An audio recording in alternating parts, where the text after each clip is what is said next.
इस चैप्टर में एक बहुत ही इंपॉर्टेंट टॉपिक पढ़ना है। ये सारे जो बोर्ड हैं इन सब में क्या होता है, इन सब में लॉन्ग क्वेश्चन का ये एक बहुत महत्वपूर्ण हिस्सा होता है। अपना अकाउंटेंसी में भौकाल जमाना है तो ये चैप्टर आपको पढ़ना ही पढ़ना है और बहुत ही अच्छे तरीके से पढ़ना है। जो नहीं पढ़ेगा ख्याति एग्जाम में रो रो कर पीटेगा अपनी छाती। हेलो दोस्तों, क्या हालचाल। विजय सर आ गए आपके पास पढ़ाने आप लोग का सबसे पसंदीदा सब्जेक्ट आपका अपना लेखा शास्त्र। और हम लोग जो है अपना वन शॉट सीरीज के अंतर्गत बढ़ते बढ़ते बढ़ते तीसरे चैप्टर पे आ चुके हैं। और इस चैप्टर में हम लोग को क्या पढ़ना है, इस चैप्टर में एक बहुत ही इंपॉर्टेंट टॉपिक पढ़ना है जो खासकर बिहार बोर्ड वालों के लिए, झारखंड बोर्ड वालों के लिए, इन लोगों के लिए तो भाई लॉन्ग क्वेश्चन में पूछे जाने वाला चैप्टर है। लेकिन यूपी बोर्ड वाले, राजस्थान बोर्ड वाले या फिर आपके हरियाणा बोर्ड वाले, ये सारे जो बोर्ड हैं इन सब में क्या होता है, इन सब में लॉन्ग क्वेश्चन का ये एक बहुत महत्वपूर्ण हिस्सा होता है। अगर इस टॉपिक को ना पढ़ो तो जब बढ़िया लॉन्ग क्वेश्चन की तरफ आगे बढ़ते हैं तो वहां पर जो है सोचने लगते हैं, अरे यार ये कैसे होगा, ये कैसे होगा। तो अगर आपको ये चैप्टर पढ़ना है, क्यों पढ़ना है, अगर आपको बोर्ड में पूरा लॉन्ग वाला क्वेश्चन करना है, अगर बोर्ड में आपको न्यूमेरिकल को अच्छे तरीके से लगा के आना है और अपना अकाउंटेंसी में भौकाल जमाना है, तो ये चैप्टर आपको पढ़ना ही पढ़ना है और बहुत ही अच्छे तरीके से पढ़ना है। सिर्फ और सिर्फ ये चैप्टर केवल न्यूमेरिकल के लिए इंपॉर्टेंट नहीं, बल्कि इस चैप्टर का थ्योरी बोर्ड में हद से ज्यादा इंपॉर्टेंट है।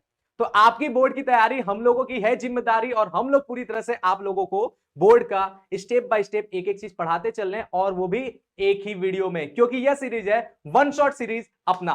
ठीक है, तो हम लोग पूरी तरह से अपना क्लास 12th वालों का जो वन शॉट लेकर के चल रहे हैं, और इस वन शॉट के अंतर्गत हम आ चुके हैं तीसरे चैप्टर में जिसका नाम है ख्याति यानी गुडविल।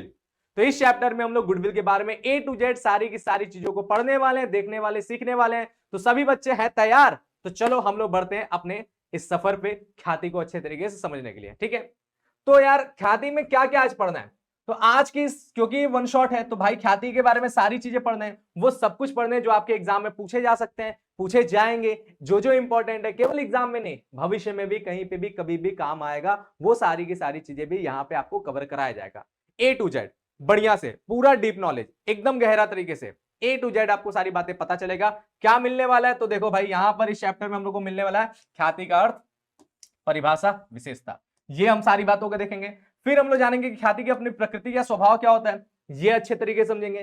फिर हम लोग जानेंगे कि ये जो ख्याति का मूल्य होता है उसको प्रभावित करने वाले कौन कौन से कारक होते हैं, कौन कौन से घटक होते हैं, है ना बात, ये हम लोग जान लेंगे कि क्या घटक है, क्या कारक है जो ख्याति के मूल्य को प्रभावित करता है। केवल प्रभावित ही नहीं करता है बल्कि ख्याति का मूल्य का निर्धारण भी इन्हीं घटकों के कारण होता है, इन्हीं घटक से ख्याति का मूल्य बनता है। ठीक है, इसके बाद हम लोग क्या पढ़ेंगे, इसके बाद पढ़ेंगे हम लोग सबसे इंपॉर्टेंट ख्याति के मूल्यांकन की विधियां, यानी ए टू जेड ख्याति का मूल्यांकन का सब चीज, सारी विधियां जो है, हर एक विधि के बारे में हम लोग इस चैप्टर में देखेंगे, जानेंगे, समझेंगे।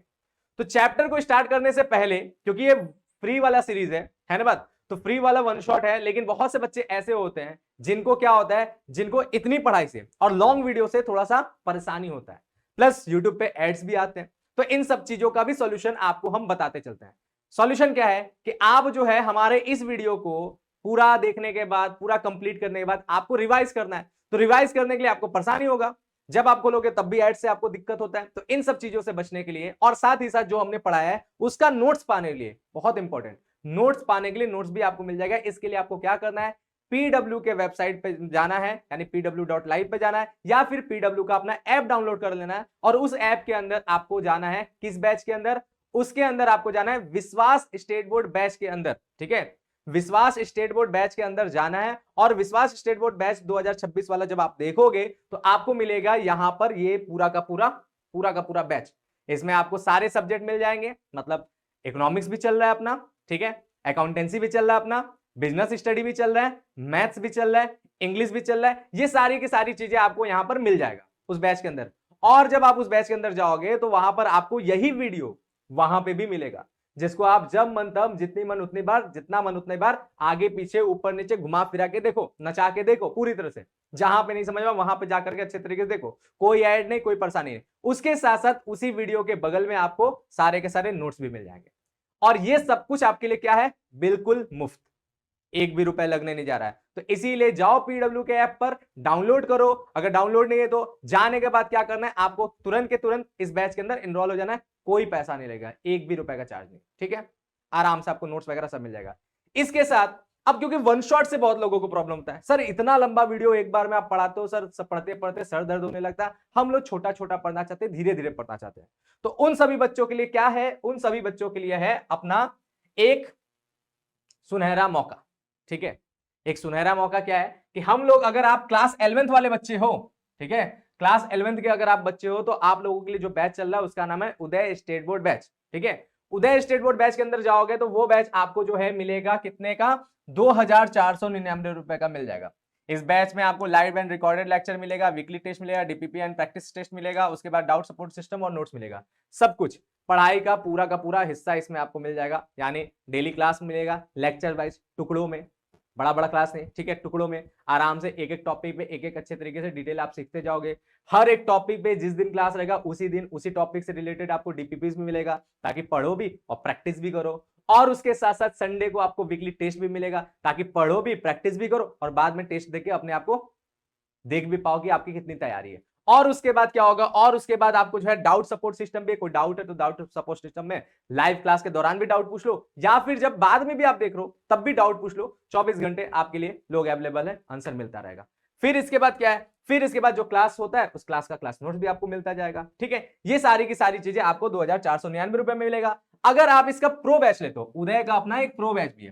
प्रो बैच जो है प्रो बच्चों के लिए, यानी जिनको जो है पढ़ना ही नहीं बल्कि एक ही साल में पढ़ते हुए कई बार रिवाइज भी कर लेना है, ठीक है, पूरे दिमाग में एक एक चीजों को बैठा लेना है, तो ऐसे के लिए प्रो बैच भी है। अब इस प्रो बैच में क्या है, इस प्रो बैच में यह है कि आप उदय वाला सारा का सारा चीज आपको मिलेगा ही मिलेगा, प्लस इस साल जितने भी बैचेस लॉन्च होंगे, जितने भी पेड बैच लॉन्च हो, जो भी बैच लॉन्च हो आपका क्लास 11 से रिलेटेड, वो सारे बैच के एक्सेस आपको इसके अंदर मिल जाएगा। ठीक है, सारे बैच के एक्सेस आपको इसमें मिल जाएगा, और ये मात्र आपको 4499 रुपए में मिल जाएगा आराम से। ठीक है, बात क्लियर है। और अभी जो है अपना एक ऑफर भी आ रहा है, बैक टू स्कूल ऑफर, उसको भी आप देख सकते हो। उसके जरिए बैच अभी और सस्ते होने जा रहे हैं, तो आप उसमें भी इसको देख करके ले सकते हो। ठीक है, ये बात हो गया। चलो फिर इसके बाद क्या है, फिर इसके बाद हम लोग आगे बढ़ जाए तो अपने क्लास 12th वालों के लिए, क्योंकि ये क्लास 12th का अपना वीडियो है, तो इसमें आप लोग देख रहे हो क्लास 12th वालों के लिए जो बिहार बोर्ड से जिनका सिलेबस मैच करता है। ठीक है, बहुत से बोर्ड हैं जिनका सिलेबस बिहार बोर्ड से बहुत मैच करता है, बहुत से बोर्ड हैं जिनका सिलेबस डायरेक्ट यूपी बोर्ड से मैच करता है। तो इसीलिए दो बैचेस बन चुके हैं, बिहार बोर्ड का अपना, यूपी बोर्ड का अपना। तो बिहार बोर्ड से जिनका सिलेबस मैच करता है, जैसे कि बिहार है, झारखंड है, एमपी बोर्ड है, इन सबके सिलेबस बिहार से ज्यादा मैच करते हैं। ठीक है, तो इन सभी बोर्ड के लिए क्या है, अपना जो बैच है उसका नाम है परिश्रम बिहार स्टेट बोर्ड बैच। इसमें आपको वही सारी की सारी चीजें मिलेगा जैसे क्लास 11 के उदय बैच में है, और वो सारी की सारी चीजें 2499 रुपए में मिलेगा क्लास 12th के लिए। ठीक है, अकाउंटेंसी, इकोनॉमिक्स और business study, maths, Hindi, English, ये सारी चीजें आपको इतने में मिलेगा। सारे सब्जेक्ट हैं, ये नहीं कि एक सब्जेक्ट की बात है, सारे सब्जेक्ट मात्र 2499 रुपए का। और अगर आप परिश्रम का प्रो ले लेते हो बिहार बोर्ड वालों के लिए, तो वो आपको 4499 रुपए में मिलेगा। और प्रो में आपको समझ भी गया कि भैया जो भी चीजें आगे जो भी क्लास 12 के बैचेस होंगे सबके एक्सेस मिलेंगे। जानते हो, इसके साथ एक प्लस पॉइंट और है।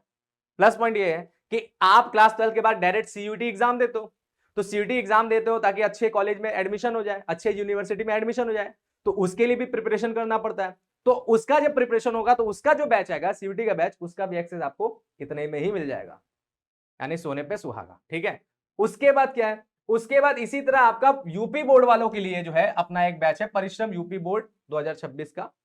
ठीक है, अब इसमें क्या है भाई, अब ये जो है केवल यूपी बोर्ड के लिए नहीं, जिनका भी यूपी बोर्ड से सिलेबस मैच करता है, जैसे जनरली क्या होता है यूपी बोर्ड से मैच करता है वह सिलेबस राजस्थान बोर्ड का है, हरियाणा बोर्ड का है, इन लोग का सिलेबस यूपी बोर्ड से बहुत मैच करता है। ठीक है, तो उन सभी बोर्ड के लिए आपके लिए क्या है, ये बैच है। और इस बैच में आपको कितने का मिलेगा, ये बैच भी आपको 2499 रुपए का मिल जाएगा। सारी की सारी फीचर्स वैसे ही हैं। ठीक है, यानी वही आपका जो है लाइव एंड रिकॉर्डेड, ठीक है, weekly test, DPP and practice, और उसका डाउट सपोर्ट सिस्टम, नोट्स, ये सारी की सारी चीजें आपको मिलेगा, सारे सब्जेक्ट। और उसके साथ सारे सब्जेक्ट मतलब क्या, accountancy, business study, economics, maths, Hindi, English, ये सभी सब्जेक्ट इसके अंदर है। और इसका भी अपना जो है प्रो बैच है, प्रो बैच 4499 रुपए का परिश्रम प्रो। ठीक है, यूपी स्टेट बोर्ड का।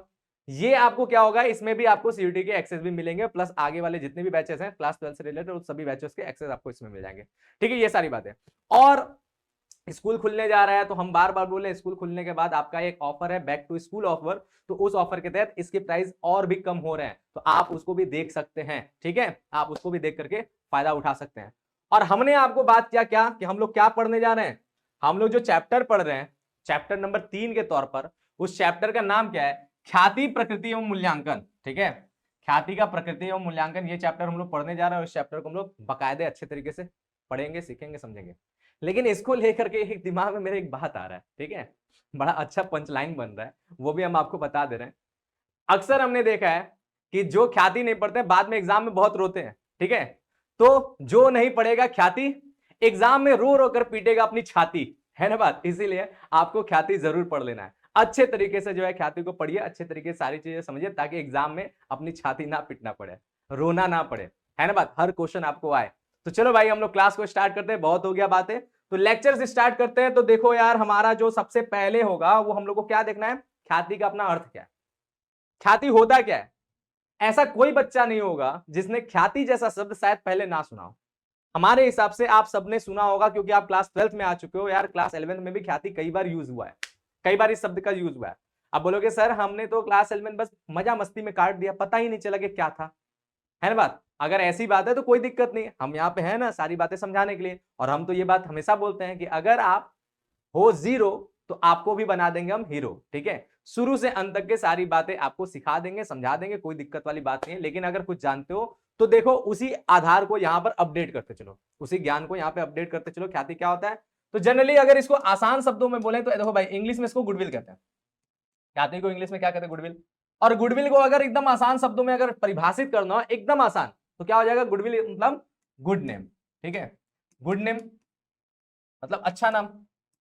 मतलब क्या है कि अगर आप अपने बच्चे का बहुत अच्छा नाम रख देते हो तो उसकी ख्याति हो गई, है ना बात। ये नहीं, अच्छा नाम का मतलब क्या है, अच्छा नाम का मतलब कि बहुत अच्छा, सुनने में देखने में अच्छा नाम नहीं, बल्कि अच्छा नाम का मतलब प्रशंसा ज्यादा हो, लोग उसको अच्छे तरीके से जानते हो। वो जैसे एग्जाम्पल के तौर पर आप अपने स्कूल में 2 तरह के बच्चों का नाम जरूर जानते होंगे और हमेशा जिक्र होता है, सारे के सारे स्कूल के टीचर, प्रिंसिपल सब उसको जानते हैं। कौन? एक जो होता है जो क्लास में हर बार टॉप करता है, स्कूल में बहुत संस्कार से, बहुत सभ्यता के साथ अच्छे तरीके से रहता है, सारे डिसिप्लिन को मानता है ना बात।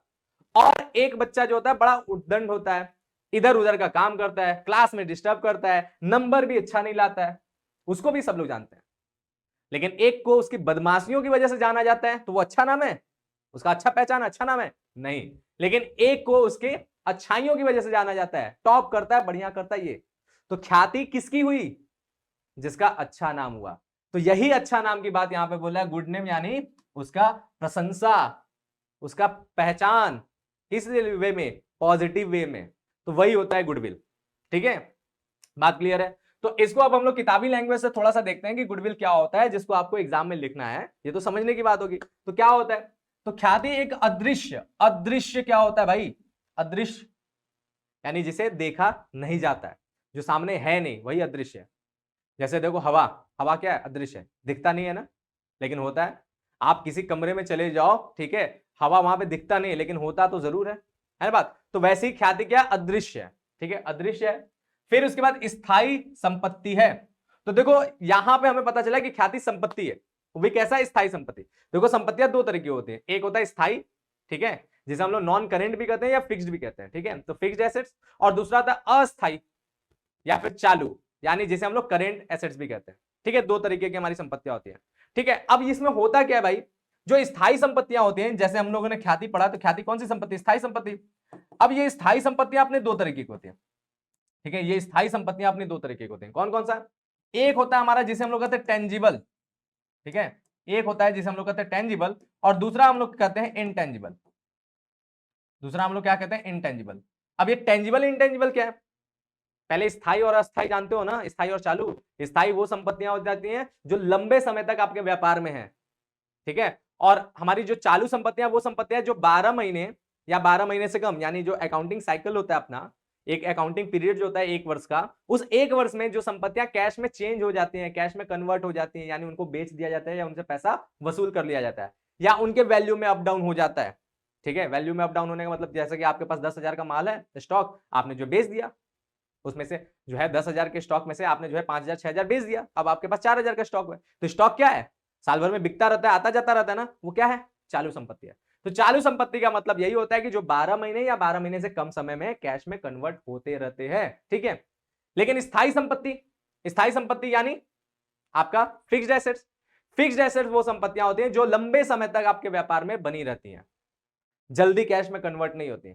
जैसे जैसे आपको समझ में आ रहा है ना, यानी लंबे समय का मतलब 12 महीने से ज्यादा समय के बाद, 2 साल, 3 साल, 4 साल, 5 साल, ऐसे प्रकार की जो संपत्ति होती है। जैसे एग्जांपल के तौर पे मशीनरी, फर्नीचर, है ना बात, लैंड, बिल्डिंग, समझ रहे हो? ये सारी की सारी क्या है? स्थायी संपत्तियां। और इन्हीं संपत्तियों को दो भागों में बांटा जाता है। एक होता है जिसे हम लोग कहते हैं टेंजिबल एसेट्स। कौन सा एसेट्स दिख रहा है? एक हो गया हमारा टेंजिबल एसेट्स। टेंजिबल एसेट्स यानी जिसको कहते हैं मूर्तमान संपत्तियां या दृश्य संपत्तियां, यानी ऐसी संपत्तियां जिसे देखा जाता है, सामने दिखता है और छू भी सकते हैं, ये होता है हमारा टेंजिबल। जैसे एग्जांपल के तौर पर हमने जो भी संपत्तियों का नाम लिया, फर्नीचर लिया, लैंड लिया, बिल्डिंग लिया, मशीनरी, ये सारी की सारी हमारी स्थायी संपत्तियां। इनको देख सकते हैं कि नहीं? देखते हो ना? फर्नीचर दिखता है, मशीन भी दिखता है, जमीन भी दिखता है, भवन भी दिखता है, ये सारी चीजें दिखती है ना बात? और आपका क्या है? ये सारी की सारी हमारी दृश्य संपत्तियां हो गई, देखा व छुआ सब जा सकता है। लेकिन दूसरी संपत्ति है जिसे हम लोग इनटेंजिबल कहते हैं, यानी अदृश्य या अमूर्तमान संपत्तियां, यानी ऐसी संपत्तियां जिसे देखा व छुआ नहीं जा सकता है, बिल्कुल पता नहीं है कि वो है, देखा व छुआ नहीं जा सकता है, लेकिन वो है, इस बात का एहसास है, इस बात का असर है आपके व्यापार में। जैसे ख्याति, ख्याति बाकी संपत्तियों की तरह कहीं पे पड़ा नहीं है, दिख नहीं रहा है, लेकिन उसके होने का व्यापार में असर होता है, क्योंकि व्यापार का जितना अच्छा नाम होगा, अभी हम लोग नॉर्मली ख्याति को गुड नेम से जानते हैं ना, तो ये समझ लो व्यापार का जितना अच्छा नाम होगा उसका असर व्यापार पे पॉजिटिव पड़ेगा कि नहीं, सेल्स बढ़ेगा कि नहीं, ग्राहक आएंगे कि नहीं, लाभ में वृद्धि होगा कि नहीं, होगा नहीं, सारी की सारी चीजें। तो ख्याति हमारी एक ऐसी संपत्ति है जो है तो अदृश्य लेकिन स्थायी है, और उसका असर भी व्यापार में होता है। स्थायी क्यों है? क्योंकि ख्याति आपका कब से कब तक, व्यापार बनने से लेकर के व्यापार के अंत होने तक ख्याति आपके व्यापार के साथ बनी रहती है। तो भैया इससे स्थायी तो कुछ हो ही नहीं सकता, है ना बात? क्लियर है? तो यही बता रहा है। तो पहला पॉइंट बोला ख्याति एक अदृश्य स्थायी संपत्ति है, और ख्याति का सृजन यानी उसका निर्माण, उसका क्रिएशन, ठीक है, ख्याति का सृजन एक प्रक्रिया के रूप में होता है। ख्याति ऐसा नहीं कि बाकी संपत्तियों की तरह फटाक से हमने खरीद लिया जाकर के और बाकी संपत्तियों की तरह जो है उसका निर्माण हो रहा है, वैसा नहीं। ख्याति का बड़ा धीरे धीरे एक प्रक्रिया के जरिए ख्याति का निर्माण होता है। व्यापार जब से खुलता है, व्यापार जब तक चलता रहता है, ख्याति धीरे धीरे बनता रहता है, ठीक है। तो ख्याति का निर्माण एक प्रक्रिया के रूप में होता है जिसका मूल्य तो होता है पर इसे देखा व छुआ नहीं जा सकता। ख्याति का अपना मूल्य तो है लेकिन देखा व छुआ नहीं जा सकता, पर समझा जा सकता है, बिल्कुल समझा जा सकता है। ख्याति समझ में आता है कि व्यापार में है, ठीक है। और यह एक आकर्षण शक्ति है, याद रखना। ख्याति क्या है? ख्याति एक आकर्षण शक्ति। आकर्षण शक्ति, जैसे एक चुंबक होता है, मैग्नेट, क्या करता है? मेटल को अपने तरफ अट्रैक्ट करता है ना, खासकर लोहे को अपने तरफ अट्रैक्ट करता है ना बात? आकर्षण करता है ना, वही। इसी तरह ख्याति भी क्या है? ख्याति भी एक आकर्षण शक्ति है, यानी खींचने वाली शक्ति है। लेकिन ये किसको खींचता है? तो ख्याति एक आकर्षण शक्ति है जिसके माध्यम से ग्राहक आकर्षित होते हैं, जिसके माध्यम से चलता फिरता ग्राहक आपकी तरफ आकर्षित होता है ना बात? जैसे एग्जाम्पल के तौर पर आईफोन जो है उसका क्या है? उसका गुडविल इतना ज्यादा है कि लोग लेने के लिए अपनी तरफ अट्रैक्ट हो जाते हैं, लोग जा करके लेते हैं, है ना बात? और उसके मुकाबले ऐसे बहुत सी कंपनियां हैं जिसके बारे में आप जानते भी नहीं होंगे, बहुत से मोबाइल की कंपनियां जिसके बारे में आप जानते भी नहीं होंगे, या जानते भी होंगे तो उसको फोन लेने के बारे में कभी दिमाग में आता भी नहीं होगा विचार, क्योंकि उनकी ख्याति उसकी तुलना में बहुत कम है। समझ में आ रहा है? ठीक है। इसी प्रकार से अगर आपके पास जो है अच्छा खासा पैसा वाले हो आप, तो आप जो है बड़े बड़े महंगे महंगे कार लोगे जिसकी गुडविल बहुत ज्यादा है ना बात? एकदम जो है महंगे महंगे कपड़े लोगे जिसकी गुडविल बहुत ज्यादा है। आप नॉर्मल देखो, कपड़े तो सब है लेकिन आप हमेशा क्या आ जाओगे? ब्रांडेड की तरफ, ठीक है। तो ब्रांडेड क्यों? क्योंकि ब्रांड्स की अपनी खुद की गुडविल होती है, तो गुडविल की तरफ ग्राहक अपने आप खींचा चला जाता है। तो यही बात है, ख्याति क्या है? ग्राहक को अपनी ओर आकर्षित करता है। आ जाओ भाई मेरे पास आ जाओ, किसी और के पास नहीं, मेरे पास आओ, ठीक है। ये बात हो गया। फिर इसके बाद बोलते हैं फलस्वरूप व्यापारिक संस्था अतिरिक्त लाभ कमाने में सफल होता है, और इसी ख्याति की वजह से व्यापारिक संस्था क्या आता है? अतिरिक्त लाभ कमाता है। इसीलिए ख्याति को यह भी कहा जाता है कि ख्याति अतिरिक्त लाभ कमाने की क्षमता है। लेकिन ये अतिरिक्त लाभ से आपका क्या मतलब है भाई? ख्याति को इसीलिए बोला जाता है ख्याति अतिरिक्त लाभ कमाने की क्षमता है, लेकिन ये अतिरिक्त लाभ से क्या मतलब है? तो इसको एग्जांपल से समझो कि मान लो दो कंपनियां, एक कंपनी है ए एंड कंपनी, ठीक है, इस नाम का एक कंपनी व्यापार कर रहा है, और एक कंपनी है बी एंड कंपनी, दोनों व्यापार कर रहे हैं। अब ये दोनों कंपनियां अपने आप में देखने पे एकदम कार्बन कॉपी है। कार्बन कॉपी का मतलब जिस प्रकार का माल में ये व्यापार कर रहा है सेम टू सेम उसी प्रकार के माल में ये भी व्यापार कर रहा है, क्वालिटी प्राइस हर चीज सिमिलर है, ठीक है। जिस लोकेशन पे है सेम लोकेशन पे ये भी है, जिस तरह के इसके पास एम्प्लॉय है वैसे ही तरह के एम्प्लॉय इसके पास है, यानी ओवरऑल सब चीज एकदम इक्वल है, सब चीज ए टू जेड एकदम इक्वल है। अंतर क्या है? अंतर ये हो गया कि ये जो है ना, ये जो है 5 साल से अपना काम कर रहा है ना बात? ये 5 साल से अपना व्यापार चला रहा है, ठीक है। और ये क्या है, ये अभी जस्ट नया नया खुला है, ये अभी जस्ट नया नया खुला है। अब बताओ इन दोनों में कौन ज्यादा लाभ कमाएगा? ये अभी नया नया खुला है और ये 5 साल से अपना व्यापार चला रहा है। इन दोनों में कौन ज्यादा लाभ कमाएगा? किसके पास कस्टमर ज्यादा जा रहे होंगे? किसके पास? जो 5 साल से चला रहा है, अपना नाम पहचान बना चुका है, अपनी ख्याति बना चुका है, तो ग्राहक उसी की तरफ भागेंगे ना। ये अभी जस्ट खुला है, इसको बनने में, इसको अपना नाम पहचान बनाने में समय थोड़ा ज्यादा लगेगा। तो नई है तो इसके पास ख्याति कम है, लेकिन ये क्या है, पुरानी है, इसके पास ख्याति भर भर के है। इसीलिए जो है ख्याति की वजह से लोग कस्टमर भागे भागे जा रहे हैं। तो यही क्या कर रहा है, ये इससे जो ज्यादा लाभ कमा रहा है, यही कह लो कि ख्याति क्या करता है, अतिरिक्त लाभ कमाने की क्षमता आपको देता है। जितना लाभ आप कमा सकते थे उससे ज्यादा आप ख्याति की वजह से कमा रहे हो। ठीक। इसका मूल्य व्यापारिक संस्थान, जो ख्याति का मूल्य होता है वो व्यापारिक संस्थान की प्रसिद्धि, यानी जितना वो प्रसिद्ध है, उसकी प्रतिष्ठा, उसकी ईमानदारी, उसकी सच्चाई, उसकी आर्थिक स्थिति और उसकी सुदृढ़ संपर्क, सुदृढ़ संपर्क यानी उसका संपर्क कितना अच्छा है, इन सब चीजों पे जो है निर्भर करता है। इसके अलावा भी बहुत से और भी तथ्य हैं, उन सब चीजों पे निर्भर करता है। तो ख्याति का मूल्य जो है कई तत्वों के, कई ढेर सारे तत्वों के मिश्रण से बनता है। किसी एक चीज की वजह से ख्याति नहीं डायरेक्ट इंपैक्ट करता है। देखो कुछ ना कुछ फर्क पड़ता है, लेकिन बहुत सी चीजों का निर्माण मिलाकर के ख्याति जो है बन के आता है। ठीक है। इन सबके परिणाम स्वरूप लाभ कमाने की अतिरिक्त क्षमता ख्याति कहलाती है। व्यापार के अस्तित्व पर ख्याति का अस्तित्व निर्भर करता है। व्यापार के अस्तित्व पर, जैसा व्यापार का अस्तित्व होगा सेम टू सेम वैसे ही ख्याति का अस्तित्व रहेगा। इसीलिए हमने बोला ना कि इसका जन्म व्यापार के साथ होता है और इसका अंत भी व्यापार के अंत पर होता है। ठीक है। अब ओवरऑल आपके दिमाग में ख्याति क्या है, ये पूरी बातें एकदम क्लियर है। क्लियर है ना? कमेंट में बता दो यस सर, ख्याति जो है एकदम समझ में आ गया। ठीक है। चलो नेक्स्ट बात, नेक्स्ट हम लोग क्या करते हैं, अब जब ख्याति हम लोग समझ गए तो थोड़ा सा इसका परिभाषा भी देख लें। बड़े बड़े विद्वान अपनी अपनी विद्वता दे के गए, है ना बात, बड़े बड़े विद्वान अपनी विद्वता दे के गए, लिख कर गए, हम लोग को पढ़ना है, याद करना है, समझना है। ख्याति आपको समझ में आ गया। अब ये लोग जो है ख्याति को अपने अपने शब्दों में परिभाषित किए। कोई भी एक या दो परिभाषा आप याद कर लो, एग्जाम में लिखने के लिए लॉन्ग में काम देता है। लॉन्ग में ही लिखना है, वरना अर्थ से भी काम चल जाएगा। ठीक है। क्या है, सबसे पहला परिभाषा दिया लॉर्ड लिंडले ने। ठीक है। तो लॉर्ड लिंडले ने कैसे परिभाषित किया, उन्होंने बोला है कि ख्याति एक लाभ है जो व्यवसाय के संबंध एवं प्रसिद्धि से उत्पन्न होता है। ख्याति एक लाभ है। क्यों लाभ है? क्योंकि ख्याति की बदौलत आप लाभ ही कमाते हो ना, इसीलिए इन्होंने क्या बोला, ख्याति को ही लाभ बोल दिया। ख्याति एक लाभ है। कौन सा लाभ? जो आप व्यापार के संबंध और प्रसिद्धि से उत्पन्न करते हो। व्यापार का संबंध, कितना अच्छा संबंध बना के रखा है वो, और उसकी प्रसिद्धि, कितना उसका नाम सम्मान है, उसकी वजह से उत्पन्न होता है। डन है बात, समझ में आ ही रहा होगा। और इसी तरह लॉर्ड एंडल ने भी बताया। तो लॉर्ड एल्डन ने क्या बताया? तो लॉर्ड एल्डन ने बताया है कि ख्याति संभावना से ज्यादा कुछ नहीं है कि पुराने ग्राहक पुराने स्थान पर आते रहेंगे। देखो ख्याति के लिए इंपॉर्टेंट बात क्या है, ख्याति एक संभावना, एक सोच है। क्या है कि पुराने ग्राहक पुराने स्थान पर आते रहेंगे। ख्याति तभी बनेगा जब आप किसी व्यक्ति को सामान बेच दियो, ठीक है, बेचे हो, वो वापस से जब दोबारा से उसको सामान लेना है तो वो आप ही के पास आकर के सामान ले। अगर आपने सामान बेच दिया, वो आपको छोड़कर के किसी और के पास चला जा रहा है, यानी ख्याति कहां बना फिर? वो तो भाग गया ना, वो तो कहीं और चला गया ना। तो जब ग्राहक बार बार लौट रहा है, बार बार लौट रहा है, बार बार लौट रहा है, तभी समझो कि ख्याति बन रहा है। पुराने ग्राहक पुराने स्थान पर आते रहेंगे, वही ख्याति है, इन्होंने समझाया। और जे.ओ. मागी जो है, इन्होंने भी अपना जो है ज्ञान दिया है। तो इनके ज्ञान के अनुसार ख्याति क्या है, तो देखो इन्होंने बोला ख्याति शब्द से अभिप्राय मूलतः एक व्यवसाय के भविष्य में लाभ अर्जन करने की क्षमता से है। तो इन्होंने बोला कि ख्याति जो है वो भविष्य में लाभ अर्जन करने की क्षमता, क्योंकि ख्याति आज बन रहा है तो उसका फायदा कब मिलेगा? भविष्य में मिलेगा। तो इन्होंने देखो किस तरह से दिमाग लगा लिया। इन्होंने बोला कि ख्याति क्या है, ख्याति इस बात का बात करता है कि आप भविष्य में कितना लाभ कमाओगे। तो भविष्य में लाभ कमाने की जो आपकी क्षमता बनेगी वही आपकी ख्याति है। ठीक है। सबने अपना अपना ज्ञान देकर के ख्याति को परिभाषित कर दिया। धन्यवाद यहां तक। नेक्स्ट बात देखो क्या है, नेक्स्ट बात अगर हम लोग देखेंगे तो यहां पर बोलता है विशेषता में। अब ख्याति के हम लोग अपनी विशेषताएं देख ले। विशेषताओं में क्या क्या चीजें बोलता है, क्या क्या है देखो। विशेषताओं में इन्होंने बताया कि समानता ख्याति की निम्नलिखित विशेषताएं, पॉइंट वाइज सारी बातें देख लो। और देखो इतना ही विशेषता नहीं, आप लोगों के किताब में, जिस भी किताब से पढ़ते हो उस किताब में भी कुछ विशेषताएं होगा। तो डन है, ये बात समझ लो कि आप अपने किताब से याद कर लो या फिर यहाँ पर जो नोट्स दे रहे हैं उससे याद कर लो। बातें वही है, अलग नहीं है। किसी में जो है 7-8 विशेषता मिलेगा, किसी में उससे ज्यादा मिलेगा, किसी में उससे ज्यादा मिलेगा। ठीक है।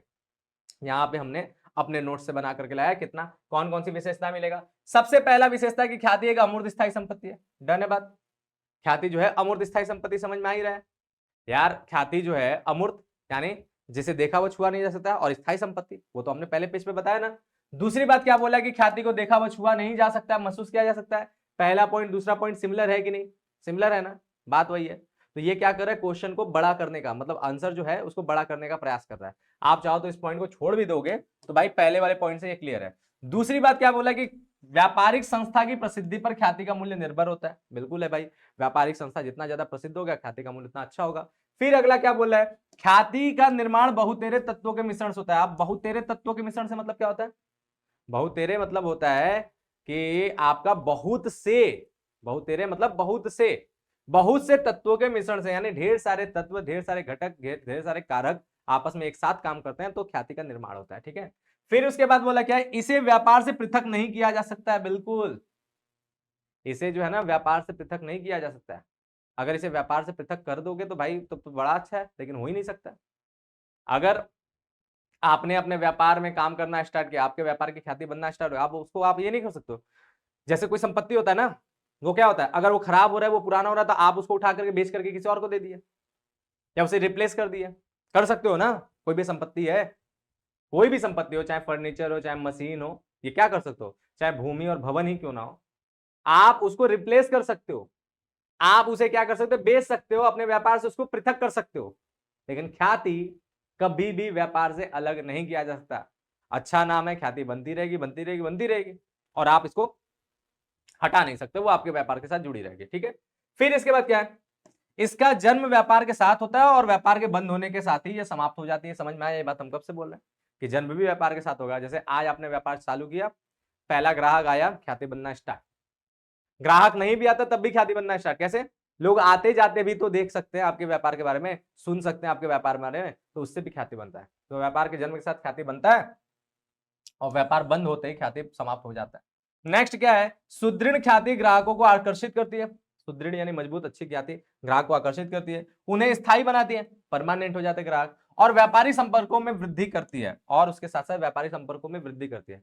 जैसे अगर आप अच्छा ख्याति बना लियो तो आपके पास जो ग्राहक आएंगे वो अकेले नहीं आएंगे, पहले तो अपने आए, आपने बहुत अच्छा काम किया, उसे खुशी मिला आपसे संपर्क करके, तो फिर क्या करेगा, अपने दोस्तों रिश्तेदारों को भी बोलेगा चलो भाई वहीं से काम करो, उसी से सामान लो, वही बहुत अच्छा देता है, तो वो क्या करेगा, ख्याति बढ़ाते जाएगा। तो इसीलिए संपर्क भी बढ़ते हैं ख्याति से। ठीक है, नेक्स्ट, वस्तुतः ख्याति अवास्तविक संपत्ति नहीं है, क्योंकि यह किसी अन्य संपत्ति के साथ खरीदी और बेची जा सकती है। देखो, अवास्तविक संपत्ति और वास्तविक संपत्ति दो होता है। तो मुख्य रूप से अवास्तविक यानी नाम मात्र वाली संपत्ति, जिसे हम लोग कृत्रिम संपत्तियां भी कहते हैं, तो वो ख्याति नहीं है। ख्याति क्या है, ख्याति आपका वास्तविक संपत्ति है, बाकी संपत्तियों जैसा इसे भी खरीदा बेचा जा सकता है, लेकिन पृथक करके नहीं, अलग करके नहीं बेचा जा सकता। नॉर्मली इसे बेचा भी जा सकता है। जैसे आपका नाम बहुत अच्छा हो गया, बहुत पहचान हो गया, तो आप अपने नाम पे किसी को बेच दिए, उस नाम का प्रयोग करके वो भी अपना व्यापार स्टार्ट कर दिया। तो आपने क्या किया, अपना नाम बेचा है, अपनी ख्याति बेची है, उसी नाम पे उसने व्यापार कर दिया, तो वो चल रहा है। आप फ्रेंचाइज जानते हो ना, फ्रेंचाइज एक ही नाम के फ्रेंचाइज कई ढेर सारे चलते हैं ना। जैसे आपने सुना होगा एमबीए चाय वाला, ठीक है, चाय सुट्टा बार आपने सुना होगा, ये सारे के सारे जो अपने चल रहे हैं ये क्या है, ये फ्रेंचाइज है ना बात। अब उन्हीं फ्रेंचाइज के नाम पे क्या कर रहे हैं, कई ढेर सारे जो है चल रहे हैं। एक व्यक्ति ने ख्याति बना लिया जबरदस्त, अब वो अपने नाम को जो है बेच रहा है, और उसके बाद बाकी लोग भी अपना काम कर रहे हैं। ठीक है, तो ख्याति इसी तरह बेचा भी जा सकता है। और उसके बाद ख्याति व्यापार की स्थिति, स्वामी की प्रसिद्धि, संस्था के कर्मचारियों की दक्षता, वस्तु की लोकप्रियता और संस्थान की प्रसिद्धि पर निर्भर करता है। ख्याति जो है कई ढेर सारी चीजों पर निर्भर करता है, कुछ पॉइंट्स यहां पे दे दिया, आप जान लो। ठीक है, और उसके बाद हमारा क्या बोला कि ख्याति बिक्री योग्य संपत्ति, यहां पर खुद ही बोल दिया है। तो भैया खरीदी और बेची जा सकती है, तो बिक्री योग होगा तभी ना खरीदी बेची जाएगी, है ना बात। तो ये पॉइंट भी अपना अपने आप से मैच कर जा रहा है। ठीक है, तो इस हिसाब से हमने ख्याति का पूरा क्या देख लिया, विशेषताएं देख लिया। यहां पे जैसे ही आपने यहां तक पढ़ा, आपके दिमाग में ख्याति पूरी तरह से क्लियर हो गया। विशेषताओं से भी बहुत सी बातें क्लियर हुआ, और परिभाषा से और उसके आशय से बहुत सी बातें क्लियर हो गया। अब इसके बाद क्या है, जब हम लोग इतना देख लिए तो अब हम लोग जानेंगे क्या कि भैया ख्याति की अपनी जो है प्रकृति कौन कौन सी है। प्रकृति बड़ी इंपॉर्टेंट बात है, ये बोर्ड में जो है लगभग पूछा जाने वाला क्वेश्चन है, ओपन टाइप का क्वेश्चन है, कई बार पूछा जाता है। अगर बोर्ड में नहीं पूछा जाएगा तो आप देखना आपके प्री बोर्ड में, आपके हाफ ईयरली में, इन सब जगहों पे तो जरूर आएगा। ठीक है, और बोर्ड के लिए भी बहुत इंपॉर्टेंट क्वेश्चन है, बहुत इंपॉर्टेंट है, तो इसको भी बढ़िया से तैयार करेंगे कि ख्याति की अपनी प्रकृति या स्वभाव क्या है। ठीक है, तो व्यापार की लाभ अर्जन क्षमता पर ख्याति का मूल्य जो है निर्भर करता है, बात पता ही है। ख्याति का स्वभाव जो है, मूल्य अधिक लाभ रहने पर तीव्र यानी अधिक, तथा कम लाभ रहने पर मंद यानी कम होता है। ख्याति का जो मूल्य है, अगर लाभ अधिक है तो ज्यादा हो जाता है और कम होने पर कम हो जाता है। ख्याति को अमूर्त संपत्ति की तरह व्यापार में महसूस किया जा सकता है, पर यह संपत्ति अदृश्य होती है, ठीक है। इसे अन्य स्थायी संपत्तियों की तरह अलग से पहचाना नहीं जा सकता है, और अन्य संपत्तियों या पृथक रूप से खरीदी और बेची नहीं जा सकती। बाकी संपत्तियों की तरह पृथक रूप से खरीदा बेचा भी नहीं जा सकता है, पर ख्याति बिल्कुल पृथक अस्तित्व नहीं रहने से इसका पृथक क्रय विक्रय नहीं होता है, ठीक है। वस्तुतः ख्याति अवास्तविक संपत्ति नहीं है, क्योंकि यह अन्य संपत्तियों के साथ खरीदी बेची जा सकती है, बेचा खरीदा जा सकता है, अवास्तविक संपत्ति नहीं है, ठीक है। और इस हिसाब से ये सारी बातों को जानने के बाद इसकी प्रकृति या स्वभाव को बिल्ली, कुत्ता और चूहे के आधार पर जो है हम लोग निम्नलिखित प्रकार से वर्णित करते हैं। देखो, ख्याति का जो स्वभाव है वो जानवरों के स्वभाव पे चलता है, ठीक है। 4 प्रकार के जानवर है, उन 4 प्रकार के जानवरों का जो स्वभाव होता है सेम टू सेम वही प्रकार का स्वभाव जो है ख्याति का भी होता है। जैसे क्या है, और ख्याति का क्या है, उसके मूल्य का, उसी की वजह से ये होता है। जैसे हमारा जब हम लोग देखेंगे तो सबसे पहला हमारा जो ख्याति है वो कौन सा है, देखो सबसे पहला हमारा जो ख्याति है उसका स्वभाव है बिल्ली के स्वभाव की ख्याति, ठीक है। क्या इंपॉर्टेंट है भाई, बिल्ली को आप महसूस करो, उसको समझो, उसको जानो तो पता चलेगा। बिल्ली जो होती है उसका यह स्वभाव होता है कि वो एक जगह उसने जो डिसाइड कर लिया, एक जगह वो चली गई है तो बार बार उस जगह पे जाएगी, पक्का जाएगी, निश्चित रूप से जाएगी। आप चाहे कुछ भी कर लो, कितना भी मार लो, कितना भी पीट लो, वो उस जगह पे जाएगी, ठीक है। जैसे कि बिल्ली मान लो आपके घर पे आती है, एक रूम में जाती है, तो आप देखो वो बच बचा के छुप छुपा के उस रूम में बार बार जाती रहेगी। आप उसको मारोगे, पीटोगे, कुछ भी कर लोगे, तब भी वो बार बार उस रूम में जाएगी। उस तरह से वो उसका स्वभाव ही होता है। क्यों? क्योंकि बिल्ली जो है ना, बिल्ली जो है पूरी तरह से किसके साथ जुड़ जाती है, स्थान के साथ। बिल्ली स्थान को पसंद करती है, स्थान के साथ जुड़ जाती है ना बात। वो मालिक को नहीं समझती, कुछ मालिक को नहीं समझती, मतलब उस घर में कोई भी हो वो तब भी उस रूम में जाएगी, उस स्थान पे जाएगी। अगर वो व्यक्ति अपना घर द्वार बेच बाच के चला गया किसी और को, दूसरा मालिक आ गया, तब भी बिल्ली वहां पे जाएगी, ठीक है। अच्छा, आपको लगेगा बिल्ली जा रही है वहां पे तो मतलब वो चूहा के लिए जा रही होगी या दूध के लिए जा रही होगी, ऐसा भी नहीं है। बिल्ली को संसाधन से भी मतलब नहीं है, उसका नेचर है स्थान के साथ जुड़ जाना। वो क्या करेगी, वहां पे उसको चूहा मिले या ना मिले, वहां उसको दूध मिले या ना मिले, उसका रूटीन हो जाता है कि वो स्थान पर वो जाएगी। तो बिल्ली किसको पसंद करती है, स्थान को। तो इसी प्रकार से जब ग्राहक आपके स्थान को पसंद करते हैं, ठीक है, जब ग्राहक आपके स्थान को पसंद करते हैं तो उस प्रकार की ख्याति को बिल्ली के स्वभाव की ख्याति कहते हैं। यानी ग्राहक को संसाधन से मतलब नहीं है यहाँ पे, यानी वहां पे किस तरह से क्या काम हो रहा है उससे मतलब नहीं है, संसाधन किस प्रकार का है उससे उसको मतलब नहीं है, या फिर ग्राहक को वहां पे मालिक से भी मतलब नहीं है, यानी कौन सा व्यापारी माल बेच रहा है, कौन सा व्यापारी क्या कर रहा है उससे भी मतलब नहीं है। तो फिर क्या होगा, ग्राहक को उस स्थान से प्यार हो गया, उस स्थान को पसंद करता है, तो वही स्थान को ख्याति क्या कहेंगे, बिल्ली के स्वभाव की ख्याति कहेंगे। जैसे एग्जाम्पल के तौर पे हम बनारसी हैं, बनारस में बनारसी साड़ी, उसकी ख्याति क्या है, यही बिल्ली के स्वभाव की ख्याति, क्योंकि वो बनारस के साथ जुड़ा है। किस व्यक्ति ने बनाया है, किस प्रकार के संसाधन को लगा के बनाया है, किस तरह से बनाया है, इन सबसे मतलब नहीं, बनारस में बनी बनारसी साड़ी गुडविल है उसका, बिकेगा। अब ऐसे ही क्या होता है, आप लोग इसको और अच्छे तरीके से समझने के लिए समझो कि आपके लोकेलिटी में आप जहां भी रहते हो, आप लोगों का कोई ना कोई मार्केट फिक्स होगा, मार्केट एकदम फिक्स होगा। जैसे अगर आपको कपड़ा लेना होगा तो आप एक पर्टिकुलर मार्केट में जाते होगे कि उस जगह पे जाओ, वहां पे कपड़ा मिलता है। अगर आपको इलेक्ट्रॉनिक आइटम लेना होगा तो आप एक पर्टिकुलर दुकान पे, मतलब पर्टिकुलर मार्केट में जाते हो, वहां पे जाओगे तो वहां पे इलेक्ट्रॉनिक जो है सामान अच्छा मिलता है, ठीक है। इस प्रकार से तो ऐसा क्या होता है कि अपना एक लोकल जगह जो है फिक्स होता है कि कपड़ा लेना है तो वहां पे जाओ। अब वहां पे जाकर के आप दुकान फिक्स कर नहीं रखते हो, अच्छा कुछ लोग कर देते हो, वो बात अलग है। लेकिन जनरली क्या होता है कि जहां पे हम बात करें, जो बिल्ली के स्वभाव की ख्याति बात करें, जाओगे वहां पे, अब वहां पे कई ढेर सारे दुकान है, सभी दुकान पे जाओगे, कोई किसी से भी कपड़ा ले सकते हो, सभी दुकानों पे जाओगे, तो आपको मालिक से मतलब है, वहां पे दुकानदार से नहीं। आपको वहां पे कपड़ा किस तरह से बनाया, क्या संसाधन है, उससे मतलब नहीं। आपको क्या है, उस जगह से मतलब, आप उस जगह पे जाते हो, कपड़ा लेकर के आते हो। जैसे हम अपने बनारस में ही बताए, तो हम लोग के बनारस में गोदलिया एक जगह पड़ता है, ठीक है। गोदलिया जो है एक जगह पड़ता है, वो कपड़े के लिए बड़ा फेमस है। तो जाते हैं वहां से कपड़ा ले आते हैं। आप कौन से दुकान से ला रहे हैं हम लोग डिसाइड करके नहीं जाते हैं, ठीक है, जाते हैं वहां से हम लोग ले आते हैं। तो यही चीज है।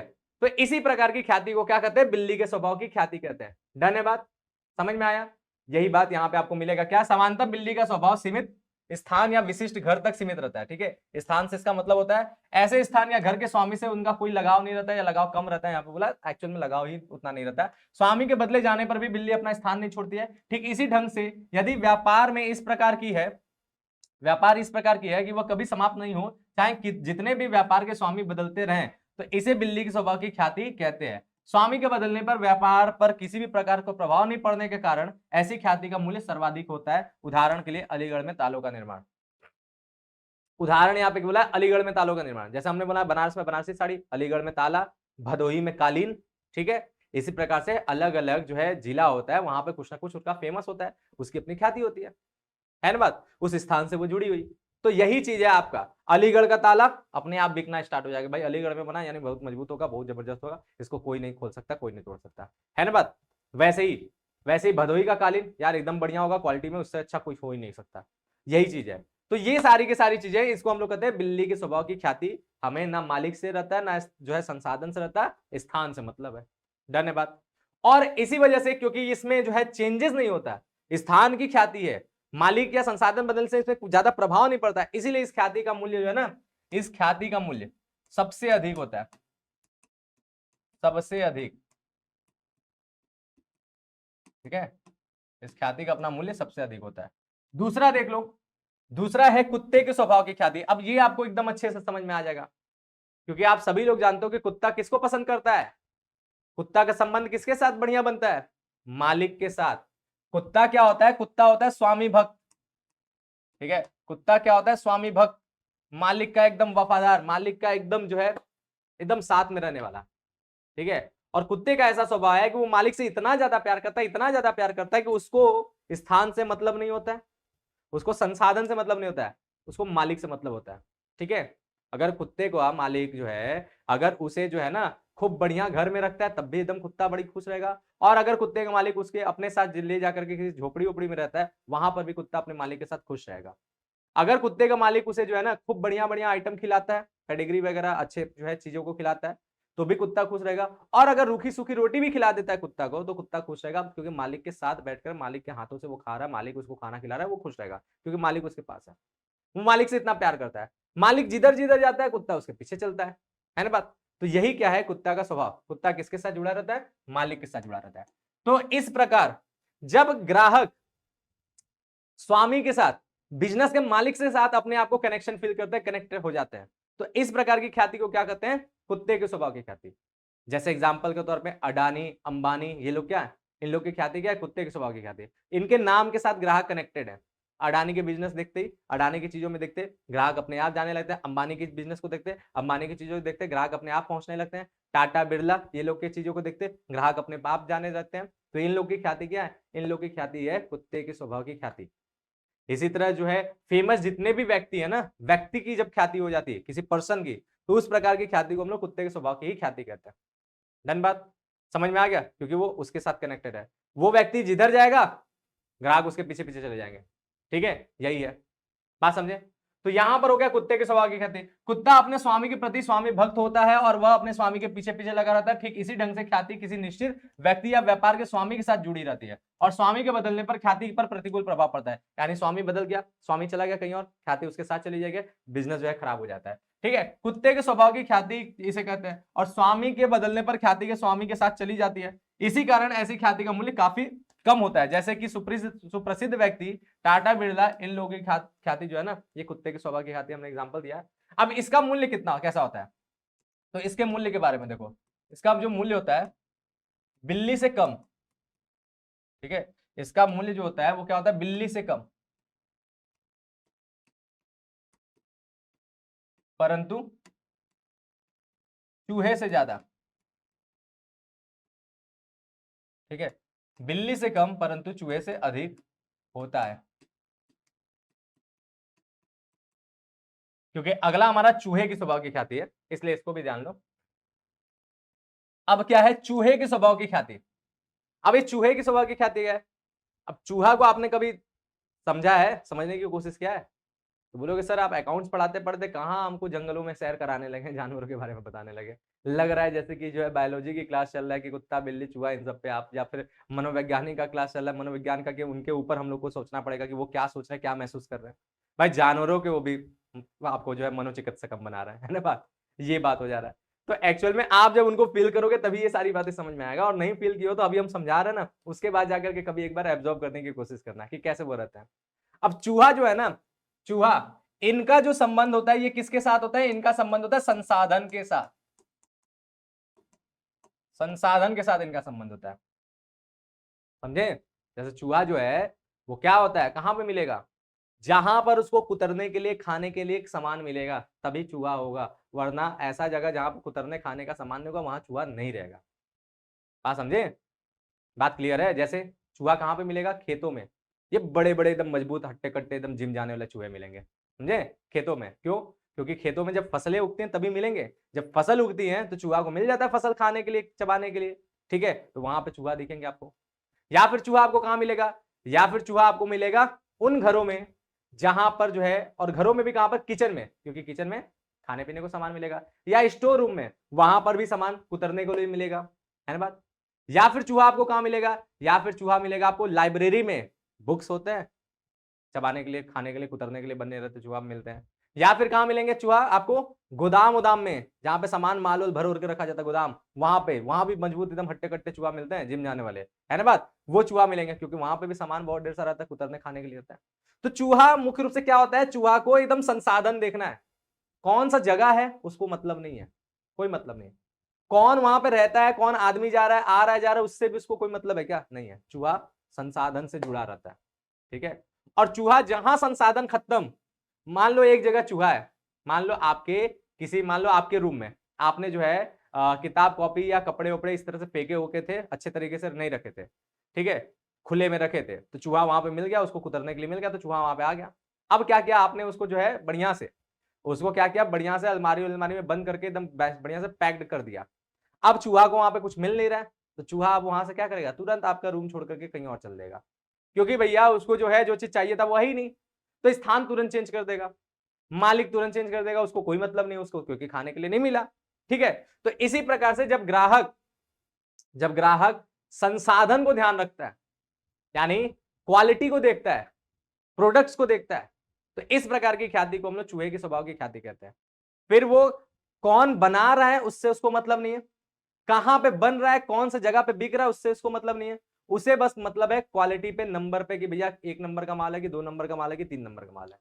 तो वैसी ख्याति क्या होता है? चूहे की स्वभाव ख्याति होती है, और इसकी ख्याति बहुत ही कम होता है, क्योंकि आज अगर आप सामान अच्छा बना रहे हो तो आपसे तो ग्राहक क्लियर है, कल आपकी जगह कोई और दिख गया उसको तो तुरंत आपको छोड़ के कहीं और चला जाएगा।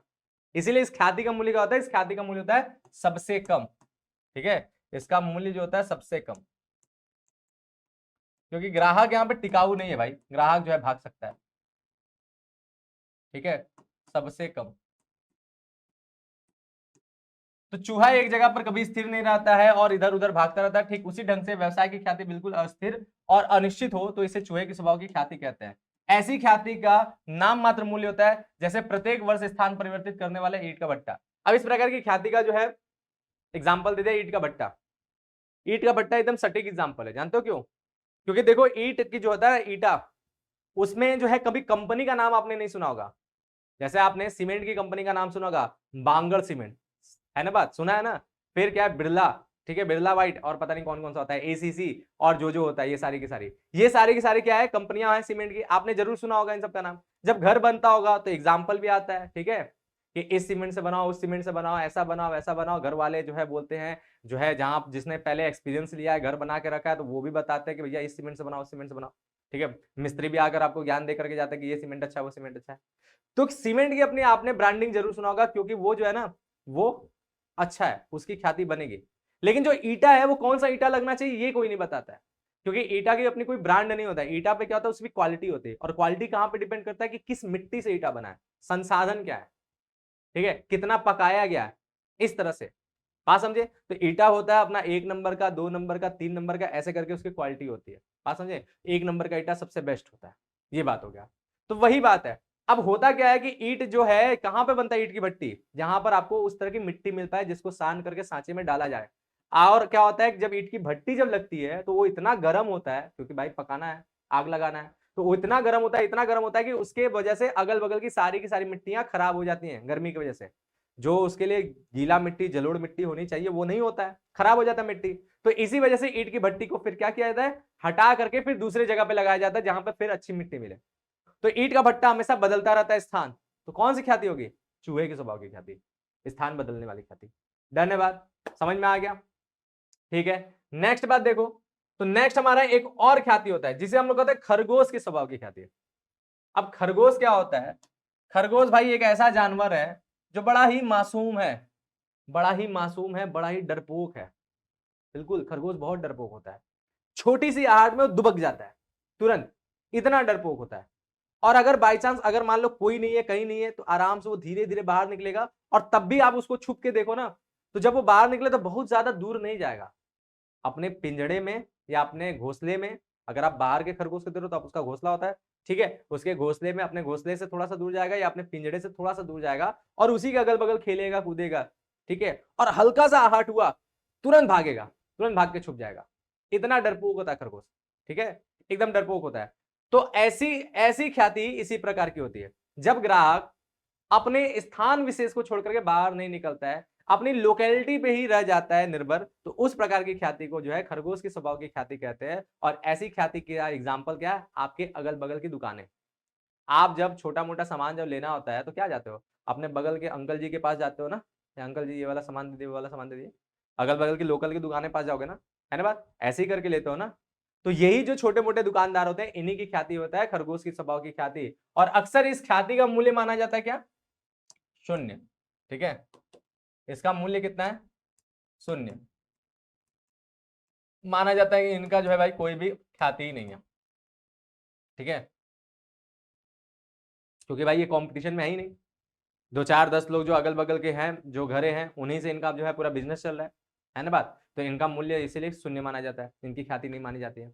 तो ये हो गया हम लोग के ख्याति के पूरे के स्वभाव, है ना बात। हमने सारे स्वभाव देख लिया कि कौन कौन सी ख्याति होती है, कौन कौन सी हमने पढ़ा। हमने पढ़ा क्या, पहला पढ़ा कौन सा, पहला पढ़ा हमने जो है बिल्ली के स्वभाव की ख्याति, फिर कुत्ते के स्वभाव की ख्याति, फिर चूहे के स्वभाव की ख्याति, फिर खरगोश के स्वभाव की ख्याति। अब हमने इन ख्याति को देख लिया, इनका मूल्य देख लिया, तो अब हम पढ़ने जा रहे हैं कि भैया जो ख्याति है ना, उस ख्याति के मूल्य को कौन कौन से घटक यानी कौन कौन से कारक प्रभाव डालते हैं, या फिर ख्याति का मूल्य किन किन घटकों और किन किन कारणों पर निर्भर करता है, किन से वो जन्म लेता है। तो चलिए अब उसको समझते हैं। तो अब बात करेंगे हम लोग ख्याति के मूल्य को प्रभावित करने वाले घटक के बारे में, कि ख्याति को कौन कौन सी चीजें प्रभावित करता है, या फिर बोल सकते हैं इसको कि ख्याति के मूल्य के निर्धारण करने वाले, यानी ख्याति का मूल्य किन किन घटकों पर निर्भर करता है, किन किन घटक से ख्याति का मूल्य बनता है, इसके बारे में, ठीक है। तो किताब में अलग अलग तरीके से हेडिंग दे सकता है, जैसे कि यहां पर हम बोल रहे हैं ख्याति के मूल्य को प्रभावित करने वाले घटक या कारक। ज्यादातर टाइम में यही क्वेश्चन जो है पूछा जाता है बोर्ड में, है ना बात। अब ये क्या होता है, कौन से होते हैं, तो बहुत से घटक है, बहुत से कारक है, जिसको मिला करके पूरा ख्याति बनता है। एक एक चीजों को समझेंगे कि किसके वजह से ख्याति पे किस तरह से प्रभाव पड़ता है, बढ़िया तरीके से समझेंगे। तो यहाँ पे क्या बोला है, एक व्यापार की सामान्य से अधिक लाभार्जन करने की जो शक्ति होता है, अनेक कारणों से उत्पन्न होती है। अब देखो यहाँ पे क्या बोला है, एक व्यापार की सामान्य से अधिक लाभार्जन, सामान्य से अधिक लाभार्जन करने की जो शक्ति है, उसी शक्ति को तो ख्याति कहते हैं ना। तो इसी को देखो किस लाइन से बोला है कि एक व्यापार को सामान्य से अधिक लाभार्जन करने की शक्ति के जो है, शक्ति के अनेक कारण से उत्पन्न होता है ये सारी की शक्ति, यानी ख्याति अनेक कारणों से उत्पन्न होता है, ठीक है। और ये सभी कारण ख्याति को उत्पन्न करने वाले घटक या फिर ख्याति के मूल्य को प्रभावित करने वाले जो है कारक कहे जाते हैं, ठीक है। और ख्याति की उत्पत्ति या फिर इसके मूल्य को प्रभावित करने वाले निम्नलिखित मुख्य घटक है। यहाँ पे हम जितने घटक के बारे में बात करेंगे वो मैक्सिमम है, वो आपका मुख्य है। इसके अलावा आप जो है बहुत से कारण हो सकते हैं। देखो अब ख्याति किन वजह से बनेगा, कोई बता सकता है, फिक्स बता सकता है नहीं ना। ख्याति बहुत सी चीजों से बन सकता है, बहुत सी चीजों से बन सकता है, लेकिन मेन जो चीजें हैं वो यहाँ पे डिस्कस होगा। एग्जाम में आपको वही मुख्य मुख्य घटक के बारे में बताना है। जैसे सबसे पहला बात करता है क्या, व्यापार का स्थान। अभी जस्ट आपने पढ़ा कौन सा, बिल्ली के स्वभाव की ख्याति पढ़ा ना। और सबसे अधिक मूल्य किसका था, वही बिल्ली के स्वभाव की ख्याति का। क्यों, क्योंकि वो किससे संबंधित है, स्थान से। तो व्यापार का स्थान ख्याति को बहुत ज्यादा प्रभावित करता है, ये बात फिक्स है। कैसे भाई, आप खुद सोचो, आप अगर किसी व्यापार को करने जा रहे हो तो आप किस जगह पे करोगे, जहां पर उसके कस्टमर जो है आराम से उपलब्ध हो, आराम से मिल जाए। या फिर ऐसे जगह करोगे जहां पे आपको कस्टमर ही ना मिले, ऐसे जगह करोगे। जैसे एग्जांपल के तौर पे अगर आपको जूस का बिजनेस करना है तो आप कहां करोगे, अगर जूस का बिजनेस करना है तो या तो आप हॉस्पिटल के साथ करो, हॉस्पिटल के अगल बगल कहीं करो, या फिर आप जो है जिम जो होता है वहां के अगल बगल करो। क्योंकि ये हेल्थ से जुड़ी चीजें हैं, और हेल्थ से जुड़ी चीजें कहां पे मिलेगा आपको? या तो बीमार लोग यूज करेंगे, या तो जो है जिनको हेल्थ का बहुत ज्यादा इंपॉर्टेंट समझ में आता है, यानी जिम जाने वाले लोग, व्यायाम करने वाले लोग, एक्सरसाइज करने वाले लोग, वो लोग जो है इसको ज्यादा महत्व देंगे, तो उन जगहों पे बहुत चलेगा। अगर आपको स्टेशनरी का दुकान खोलना है तो कहां पे खोलोगे? स्कूल, कॉलेजेस या कोचिंग सेंटर, इन सब के आसपास करोगे। क्यों? क्योंकि वहां पे स्टूडेंट्स मिलेंगे जो स्टेशनरी का यूज करेंगे। तो इसी तरह से व्यापार का स्थान जो है बहुत महत्वपूर्ण होता है। व्यापार का स्थान अगर आपके पक्ष में होता है तो ख्याति आपको अधिक मिल जाता है, अगर व्यापार का स्थान आपके पक्ष में नहीं है तो ख्याति आपकी खराब हो जाएगी। डन है बात। दूसरा हमारा क्या है? दूसरा हमारा है व्यवसाय की प्रकृति। व्यवसाय की प्रकृति पर भी ख्याति निर्भर करता है कि व्यवसाय किस तरीके का है। ठीक है, अनिवार्य आवश्यकता से संबंधित व्यवसाय, एकाधिकारात्मक व्यवसाय या जोखिम जोखिम रिक्त वस्तुओं का व्यवसाय आदि की ख्याति अधिक रहती है, परिणाम स्वरूप ख्याति का मूल्य भी अधिक रहता है। अब इसमें कुछ व्यवसाय का नाम दे दिया, हम भी आपको कुछ एग्जांपल दे देते हैं। देखो, दो तरीके के व्यापार हो जाते हैं, एक अल्पकालीन, एक दीर्घकालीन। ठीक है, दो तरीके के व्यापार हो गए। जो अल्पकालीन व्यापार है, इसका मतलब क्या है? वो ऐसा व्यापार है जो आज खुला, कल नहीं खुला, परसों खुला, परसों उसके बाद नहीं खुला। जैसे एग्जाम्पल के तौर पर सीजनल जो दुकानें होती हैं, सीजनल, जब त्योहार के बेसिस पे आते हैं। जैसे देखो, राखी का जब आता है, रक्षाबंधन, तो आपको राखी की कई दुकानें दिख जाएंगी, कई स्टॉल्स दिख जाएंगे। क्या वो हमेशा दिखता है? नहीं ना। अब आप जब रक्षाबंधन में राखी खरीदने जब निकलते हो तो क्या आप राखी डिसाइड करके खरीदते हो कि इसी दुकान से खरीदना है? डिसाइडेड नहीं ना रहता है, वो सीजनल है, इस बार मिलेगा, अगली बार नहीं मिलेगा। आप जाते हो मार्केट में, किसी भी दुकान से जहां पे आपको अच्छा समझ में आता है, सस्ता समझ में आता है, आप लेकर के आ जाते हो, बढ़िया समझ में आता है, लेकर के आ जाते हो। यही करते हो कि नहीं? यही करते हो ना। और इसी तरह जो है दिवाली में जो है बम पटाखे हुए, होली में जो है रंग हुए, इस प्रकार के जो भी त्योहार वाले जो सीजन है उसमें आप जाते हो, कहीं से भी ले आते हो, क्योंकि वो क्या है? सीजनल है। उनकी ख्याति क्या है? बहुत ही कम, नगण्य है ना बात। लेकिन जो दुकानें परमानेंटली चल रही हैं, फिक्स चल रही हैं, उनकी ख्याति क्या है? बहुत अधिक है। जैसे देखो, किसी मॉल में जाते हो, यार मॉल तो हमेशा है, तो मॉल में जाओगे ही जाओगे। ठीक है, किसी आप जो है किसी अपने मतलब अगल बगल की जो दुकानें जो हमेशा लगातार खुल रही हैं, वहां पे जाओगे, वहां पे आप लगातार जाओगे, तो उनकी ख्याति क्या होगी? सीजनल से अधिक होगा। तो अल्पकालीन व्यापार की ख्याति कम होती है, दीर्घकालीन व्यापार की ख्याति ज्यादा होती है। इसी तरह वस्तुओं में चले जाओ, वस्तु दो प्रकार की होंगी, अल्पकालीन यानी जोखिम युक्त, और दीर्घकालीन यानी जोखिम रिक्त, जिसमें जोखिम कम है। ठीक है, अब इसमें देखो, अल्पकालीन जो वस्तुएं हैं, जैसे एग्जांपल के तौर पे सड़ने गलने वाली चीजें, जैसे हरी सब्जियां, ठीक है, या सब्जियां बोल लो, सारी सब्जियां, ठीक है, फल फूल, मांस वगैरह, ये सब क्या है? ये जल्दी खराब होने वाली चीजें होती है, इसीलिए इनकी ख्याति क्या होती है? कम होती है, इनकी ख्याति नहीं बन पाती है ना बात। लेकिन अगर जो दीर्घकालीन वस्तुएं होती है, जो लंबी चलती हैं, जो टिकाऊ होती है, उनकी ख्याति देखो। जैसे खाने वाले जो भी अनाज वगैरह है, उनकी ख्याति देखो। मसाले हो गए, उनकी ख्याति देखो, है ना बात। ये सब टिकते हैं ना, लंबे चलते हैं, ये सब जल्दी खराब नहीं होता उसके तुलना में, तो उनकी ख्याति उनसे ज्यादा है ना बात। तो यही चीज है कि अगर आप कम अल्पकालीन वस्तुएं देखेंगे, यानी जोखिम के साथ वस्तुएं देखेंगे, उसकी ख्याति कम होगी, और जो जोखिम के बिना यानी दीर्घकालीन वस्तुएं, उनकी ख्याति जो है ज्यादा होगी। डन है बात। तो इसी प्रकार से व्यवसाय की प्रकृति पर भी, वस्तुओं की प्रकृति पर भी ख्याति का मूल्य जो है निर्भर करता है। ठीक है, नेक्स्ट बात देख लो। नेक्स्ट हमारा क्या है? व्यवसाय की जोखिम और अनिश्चितता।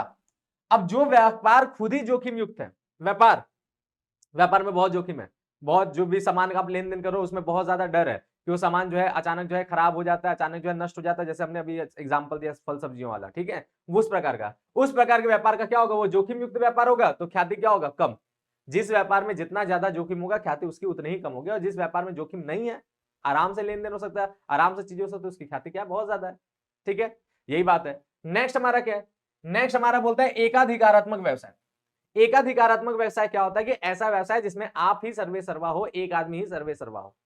ठीक है, यानी वही पूरे व्यापार में कब्जा करके रखा है, मार्केट पूरा अपना बना के रखा है, उसी को कहते हैं एकाधिकारात्मक व्यवसाय। ठीक है, जैसे एग्जांपल के तौर पे अभी अगर आपको हम पूछे कि आप कौन सी कंपनी का सिम लेते हो, तो मैक्सिमम लोग जियो और एयरटेल ही बोलेंगे, क्योंकि यही दोनों ज्यादातर है।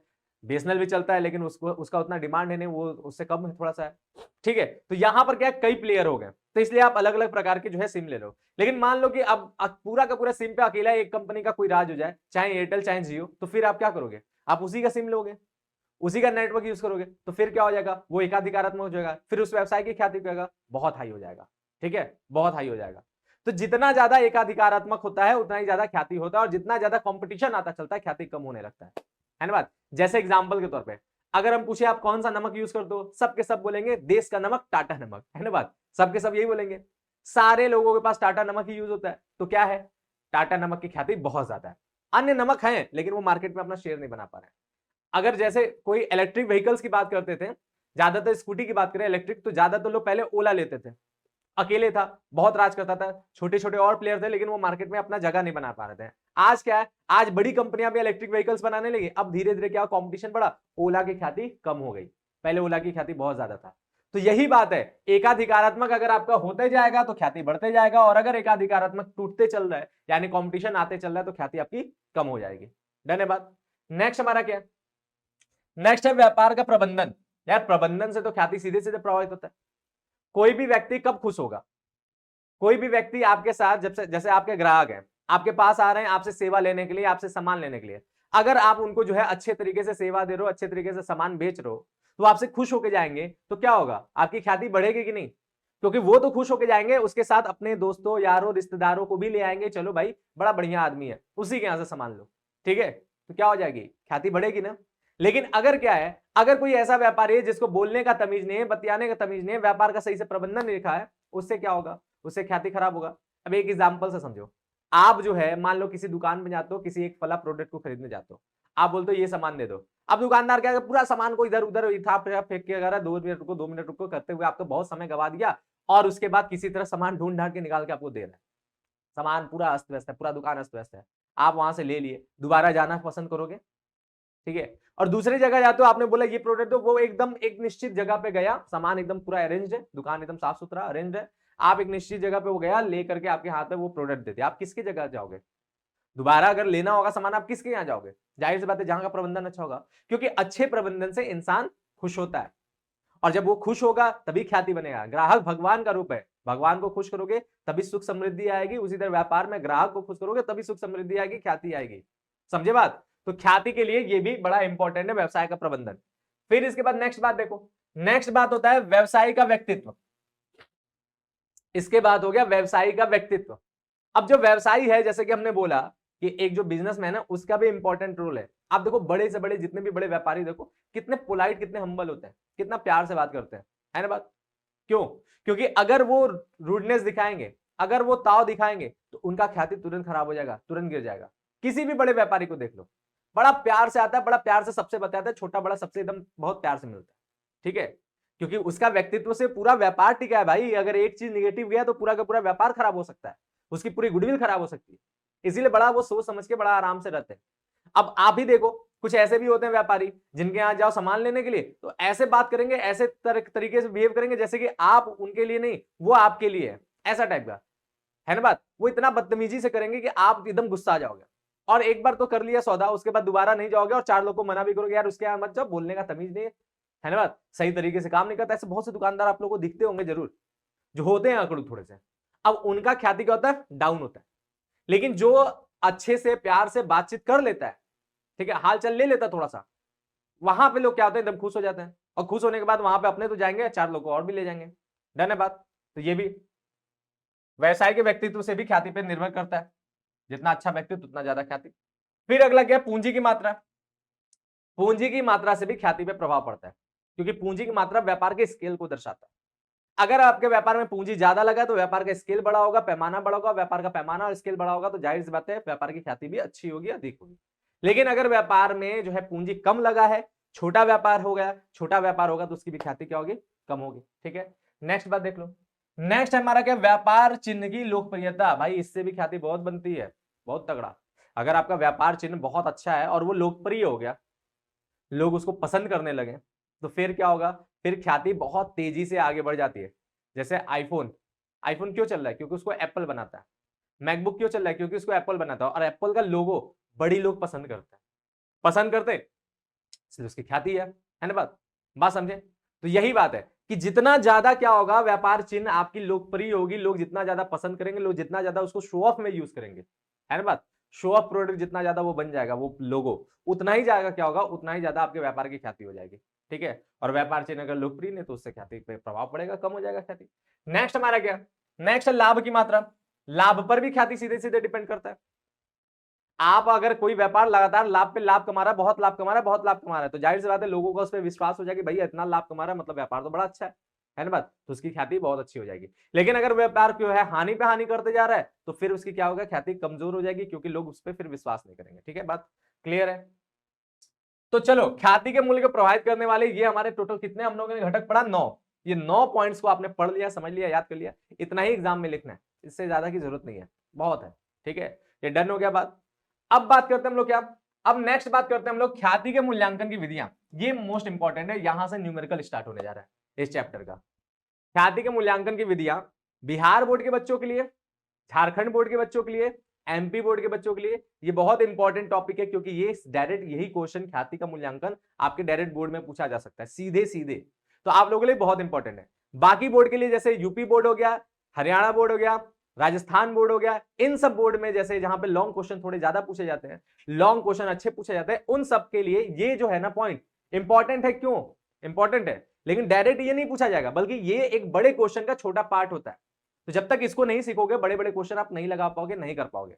अब ऐसा नहीं कि बाकी बोर्ड जैसे हमने बिहार वालों को बोला, झारखंड वालों को बोला, एमपी बोर्ड वालों को बोला, ऐसा नहीं कि आप लोगों के लिए सिर्फ छोटे क्वेश्चन ही आएंगे, आप लोगों में भी बड़े क्वेश्चन का ये छोटा पार्ट है, तो इक्वल इंपॉर्टेंट है। ऐसा नहीं कि कोई बच्चा पढ़ा कोई बच्चा छोड़ दिया।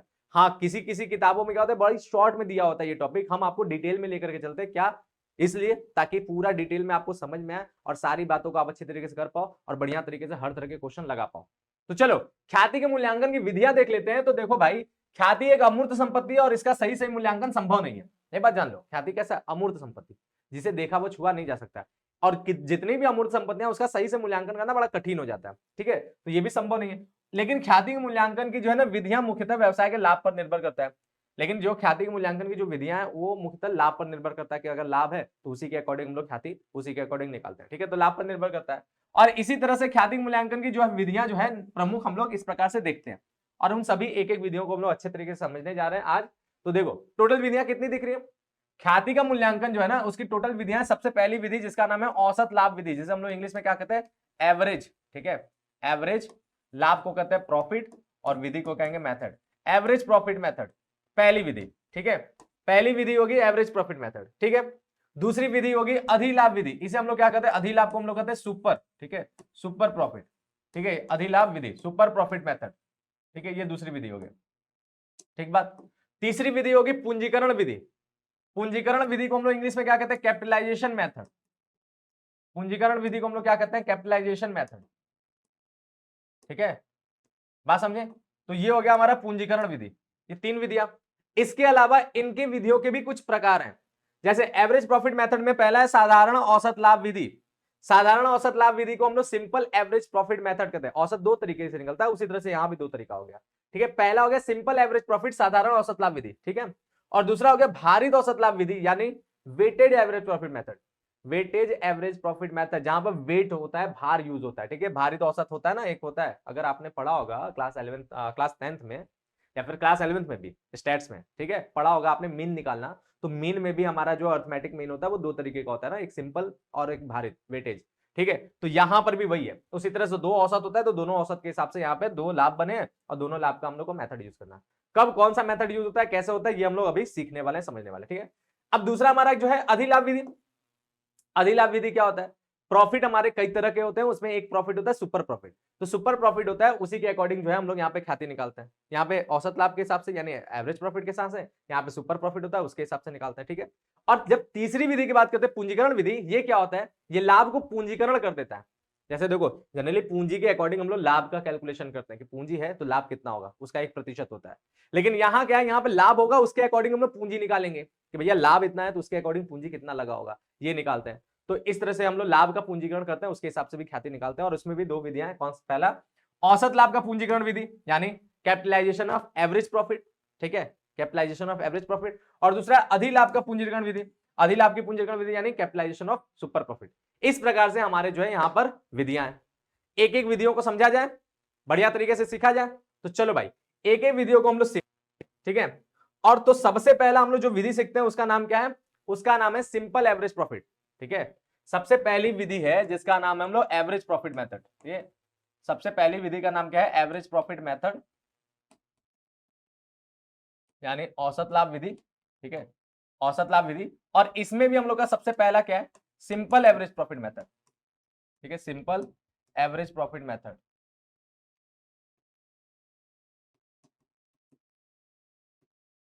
ठीक है, सिंपल एवरेज प्रॉफिट मेथड। ठीक है, ये हो गया।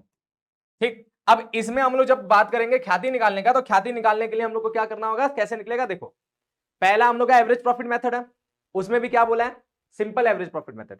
ये विधि कब यूज होगा, ये विधि तब यूज होगा जब हमारा जो है औसत लाभ जो है ना, कई वर्षों का लाभ यहां पे दिया है, उसके हिसाब से हम लोग को औसत निकालना है, और कई वर्षों का जो लाभ होगा उसमें लाभ जो है घटता घटता बढ़ता घटता रहेगा, एक सीक्वेंस फॉलो नहीं करेगा, एक फ्लो फॉलो नहीं करेगा, ठीक है।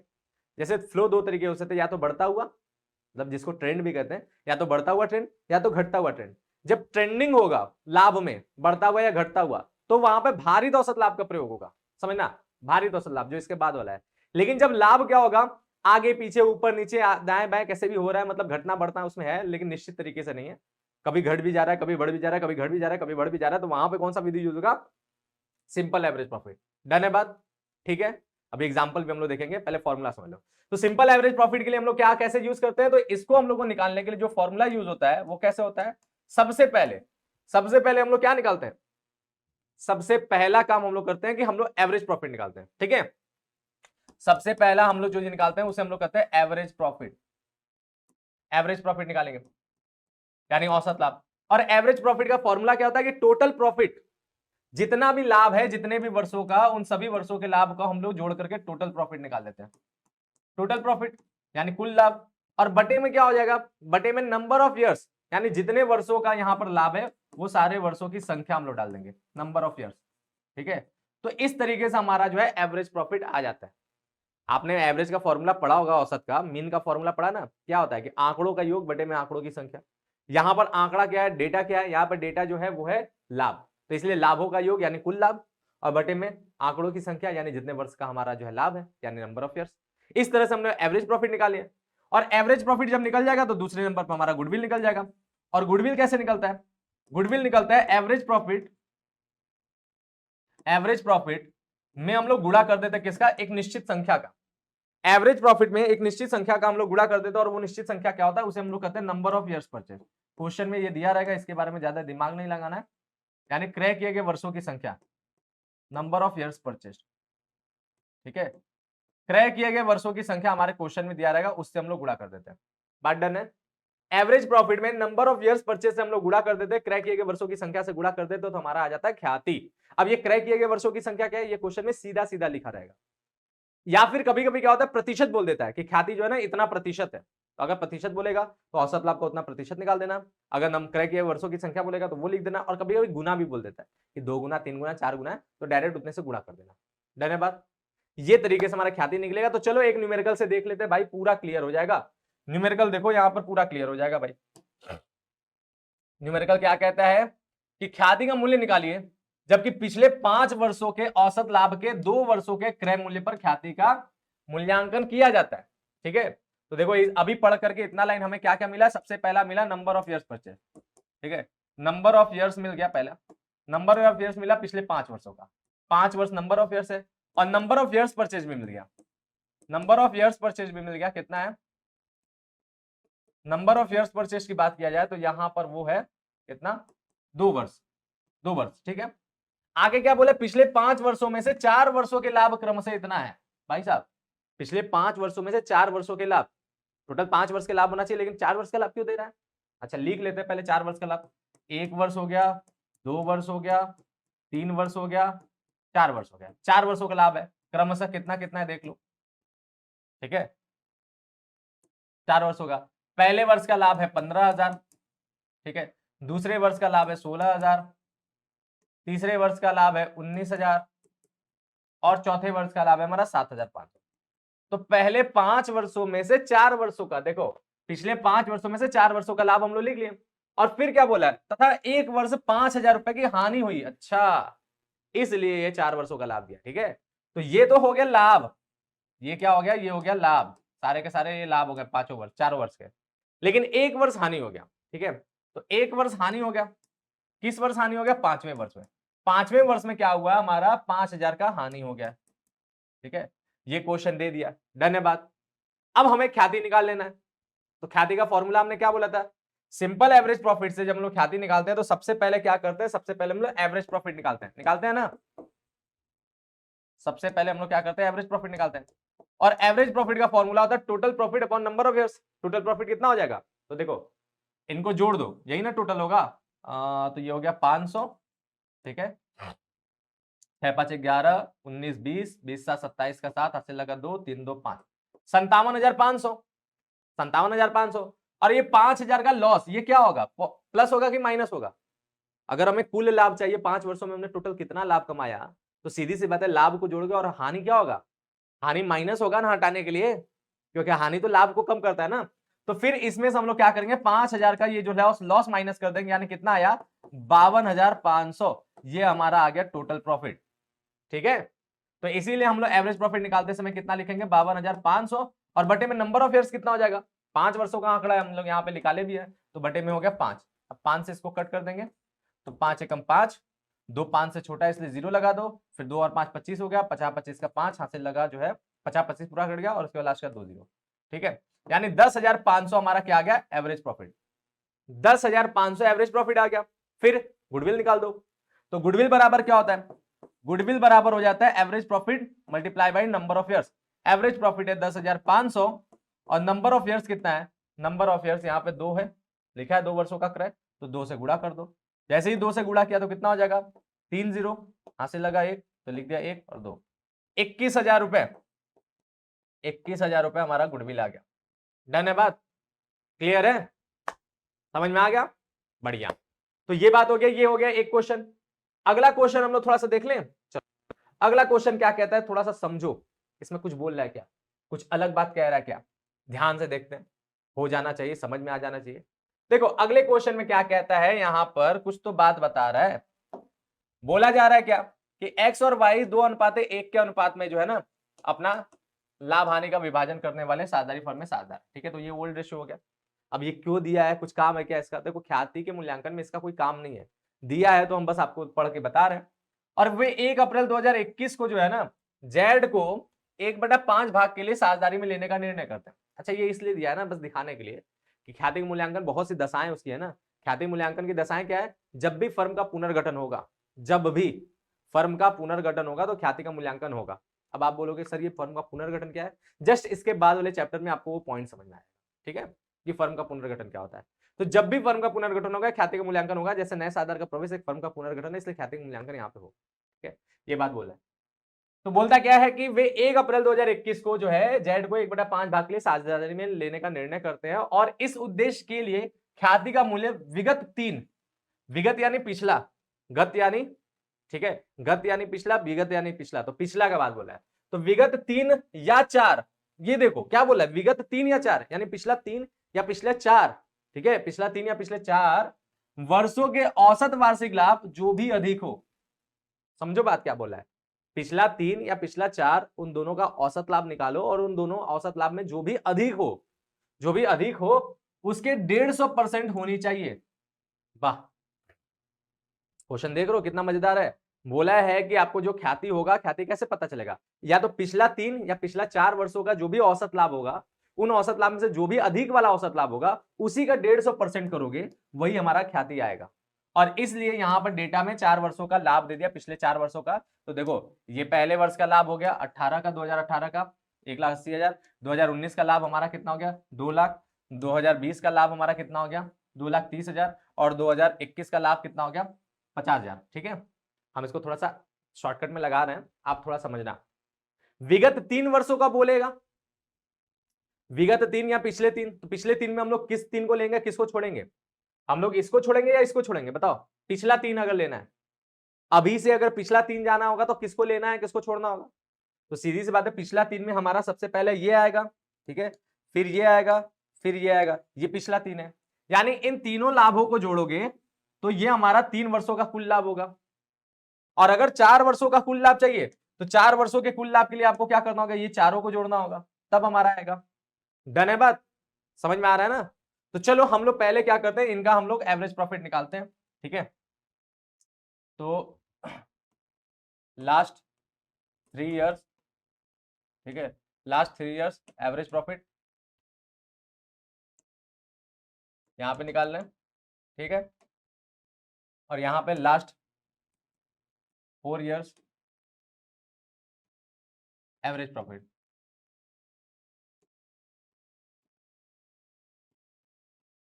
ठीक। Last 3 years average profit, last 4 year average profit. ठीक है बात, चलो निकालो, निकालो भाई। सबसे पहले अगर हम लोग बात करेंगे तो क्या होता है एवरेज प्रॉफिट का, आपको पता ही है। एवरेज प्रॉफिट को हम एपी लिख दे रहे हैं, समझ लेना। एवरेज प्रॉफिट बराबर 3 वर्षों का क्या होगा, 3 वर्षों का टोटल करना पड़ेगा। टोटल करो, 2 लाख, 2,30,000, 4,30,000 और 50,000, 4,30,000 और 50,000, 4,80,000। तो टोटल प्रॉफिट हो गया 4,80,000। टोटल प्रॉफिट हो गया 4,80,000 और बटे में 3 वर्षों का आंकड़ा, तो 3 से डिवाइड कर दो। 3 से जैसे ही डिवाइड करोगे, 3 एकम 3 और फिर 1 और 8, 6 3 18 और 0 0 0 यानी 1,60,000। ठीक है, 3 वर्षों का जो है एवरेज प्रॉफिट आ गया 1,60,000। 4 वर्षों का देखो, अगर हम 4 वर्षों का एवरेज प्रॉफिट निकालें तो क्या होना है भाई, यहां पर हो गया था कितना, 2 2 4, 4,80,000 था, 4,80,000 में 80 जोड़ दो, 5,60,000 हो गया। 5,60,000 में अगर 6 जोड़ दो, 1 जोड़ दो तो 6,60,000 हो गया। 6,60,000 इसका टोटल हो गया, 6,60,000 इसका टोटल हो गया। और डिवाइडेड बाय कितना कर दोगे, अब 4 आंकड़ा है, 4 वर्ष हो गए तो 4 से डिवाइड करो। जैसे ही 4 से डिवाइड करोगे, कट करो, 4 एकम 4, 2 और 6, 4 छंग 24, 2 और 0, 4 पचे 20 और फिर हमारा हो गया 1,65,000। ठीक है, विगत 3 वर्ष का औसत लाभ, विगत 4 वर्ष का औसत लाभ।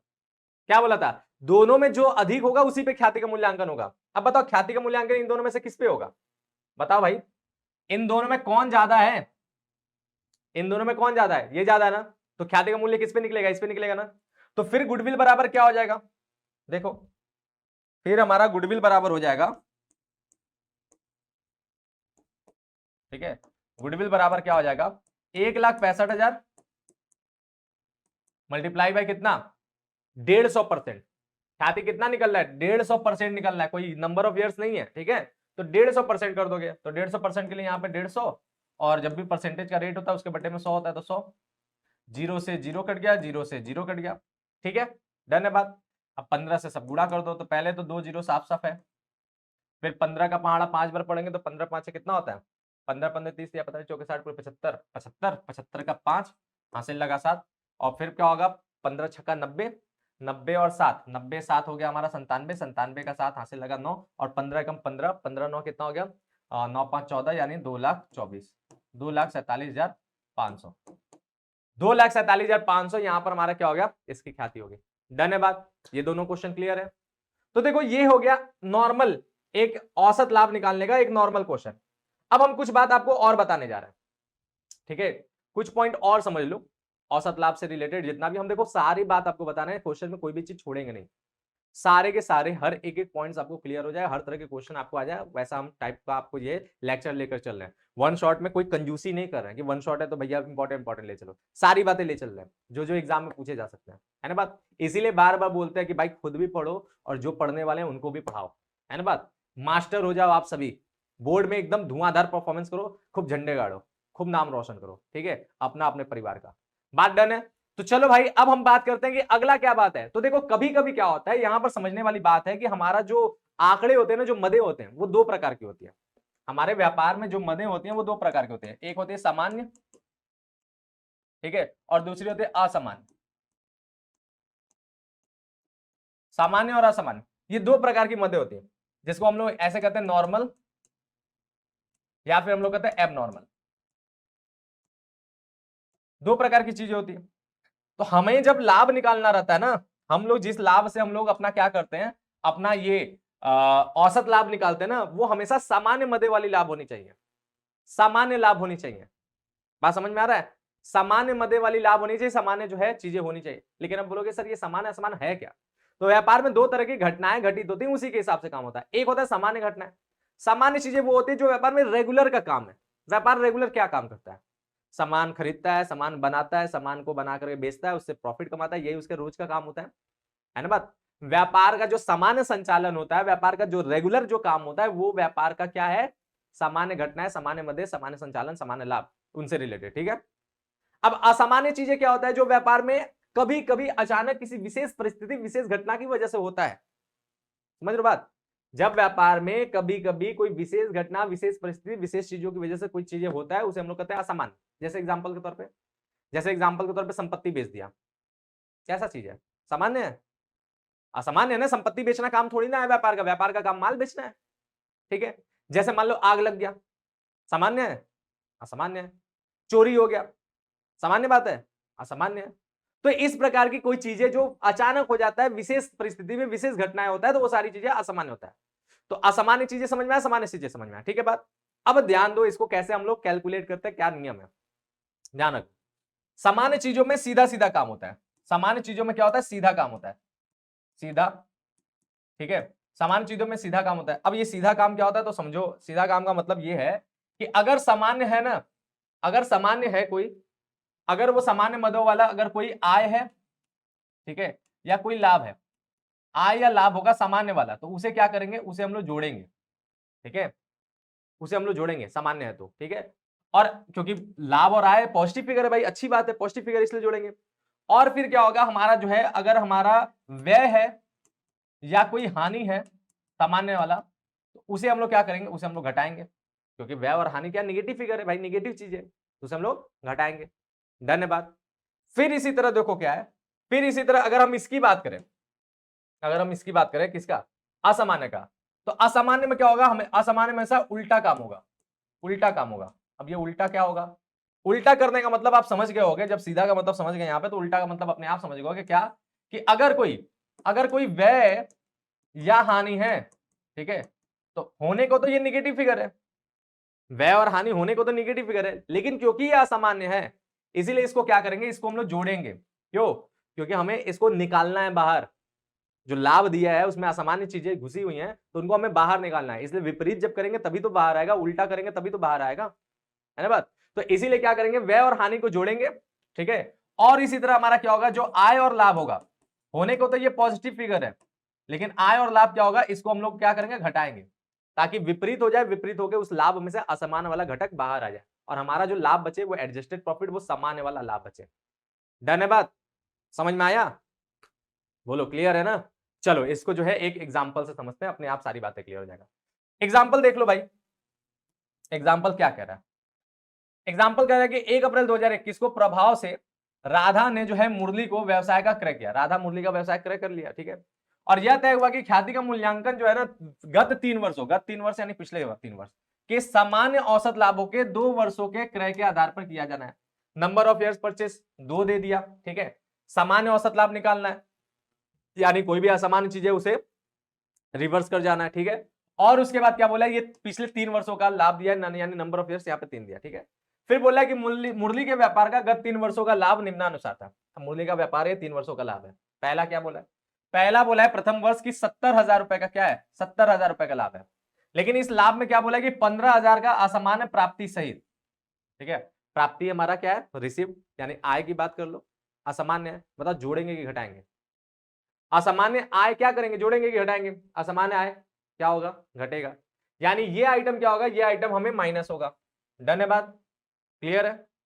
फिर बोला है दूसरे वर्ष का, देखो कितना बोला है, दूसरे वर्ष का बोला कि 52,000 रुपए का लाभ है, लेकिन इस लाभ में क्या बोला है, 25,000 रुपए का असामान्य हानि प्रभावित करते हुए, इसमें 25,000 का असामान्य हानि है। असामान्य हानि को क्या करेंगे, जोड़ेंगे घटाएंगे, आप देख लो। असामान्य हानि क्या होगा, जुड़ेगा घटेगा, तो हानि क्या होगा, जुड़ेगा, ठीक है। तो इसलिए क्या होगा, ये हमारा जुड़ जाएगा, ठीक है। फिर बोला है क्या, तीसरे वर्ष में बोला है 87,000 रुपए, इसमें बोला है गैर व्यापारिक आय सहित। अब यहां पर आप जैसे ही ये शब्द सुने तो घूम गए होगा कि सर सामान्य असामान्य बताइए, गैर व्यापारिक क्या हो गया।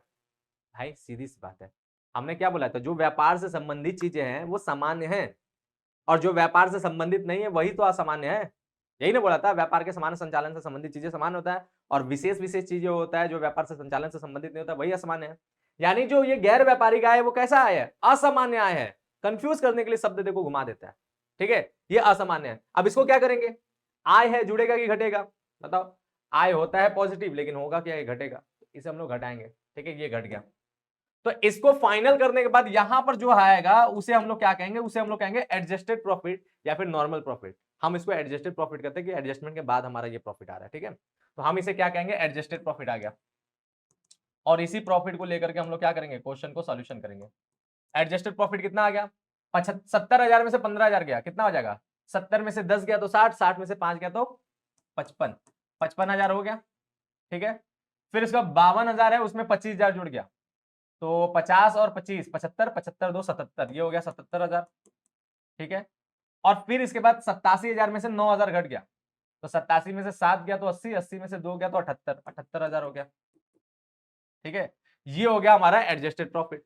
आगे बात, अब हम लोग फॉर्मूला यूज कर लेंगे जो हम लोग नॉर्मल यूज करते हैं एवरेज प्रॉफिट का।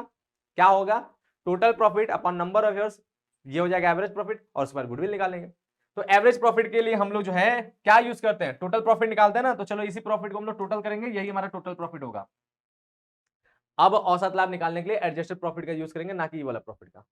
ठीक है, क्योंकि मेन यही हमारा सामान्य लाभ है, तो इसको हम लोग जोड़ लेते हैं, टोटल प्रॉफिट पता चल जाएगा। हम लोग तीनों को जोड़ेंगे तो 3 0 हो गया, फिर यहाँ पर 7 5 12, 12 8 20 का 0 हासिल लगा कितना 2, 7 5 12, 12 7 19, 19 2 21, 2,10,000 हमारा क्या है, ये हमारा नॉर्मल प्रॉफिट है, टोटल प्रॉफिट है। ठीक है, अब हम लोग जो है यहाँ पर निकाल लेंगे क्या, गुडविल। पहले हम लोग एवरेज प्रॉफिट निकालेंगे, पहले हमारा एवरेज प्रॉफिट निकलेगा, तो एवरेज प्रॉफिट का फॉर्मूला क्या कहता है, एवरेज प्रॉफिट का फॉर्मूला कहता है टोटल प्रॉफिट जो आया 2,10,000 हम लोग निकाल चुके हैं, बटे में number of years, number of years यहाँ पे 3 वर्षों का है, 3 से इसको कट किया तो कितना हो गया 7 21, यानी 70,000, 70,000 रुपया हमारा आ गया एवरेज प्रॉफिट। फिर हम लोग गुडविल निकाल लेंगे, गुडविल बराबर क्या हो जाएगा, गुडविल बराबर हो जाएगा हमारा, अब यहाँ पे 2 वर्षों का क्रय है ना, तो 70,000 में हम लोग 2 वर्षों का गुणा कर देंगे, 70,000 गुणे 2 यानी 1,40,000, 1,40,000 हमारा गुडविल हो गया। धन्यवाद। ठीक है, 1,40,000 हमारा ख्याति हो गया कंप्लीट, बढ़िया से, कोई दिक्कत एकदम नहीं, एकदम क्लियर है। ठीक है, बात क्लियर हो रहा है ना, तो फटाफट जो है ना कमेंट में थम्स अप करते जाओ।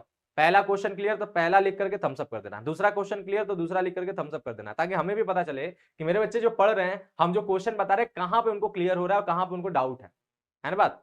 क्योंकि हम तो पूरा डिटेल के साथ पढ़ा रहे हैं, और अगर कहीं डाउट है तो उसका भी सॉल्यूशन बता रहे हैं। अगर कहीं डाउट है तो आप इसको दोबारा से देख लेना, और फिर अपने किताब से अगर ऐसा एग्जाम्पल मिला तो वहां से आप सीखने की कोशिश करना। मैक्सिमम चांसेस है कि इसी लेक्चर में डाउट तो क्लियर हो जाएगा, 2-3 बार देखोगे तो अपने आप क्लियर हो जाएगा, और अपने किताब से थोड़ा प्रैक्टिस भी कर जाना। ठीक है, बात पूरी बातें अच्छे से समझ में आ गया। चलो नेक्स्ट बात करते हैं। अब हम लोगों ने जो है दोनों के दोनों बातों को सीख लिया। अब यहां पर हम एक क्वेश्चन है, ये हम सोच रहे हैं कि हम आपको दे दें। भाई होमवर्क भी तो होना चाहिए कि सारे क्वेश्चन हम कर जाएं, ऐसा तो नहीं ना कि सारे क्वेश्चन हम कर जाएं, तो कुछ होमवर्क भी हो जाना चाहिए, तो ये दे दें, कर लोगे। देखो इस क्वेश्चन में क्या किया है, क्या बोला है, हम दिखा देते हैं आपको, अपने आप लोग जो है कर लोगे। ठीक है, ना समझ में आया, इस क्वेश्चन में क्या बोला है हम आपको दिखा दें, कर लेना आप लोग। बोला है क्या कि विगत 5 वर्षों के औसत लाभ के 3 वर्षों के क्रय के आधार पर फर्म की ख्याति की गणना करना है। तो नंबर ऑफ ईयर्स परचेज है 5, sorry number of years purchase है 3 और नंबर ऑफ ईयर्स है 5।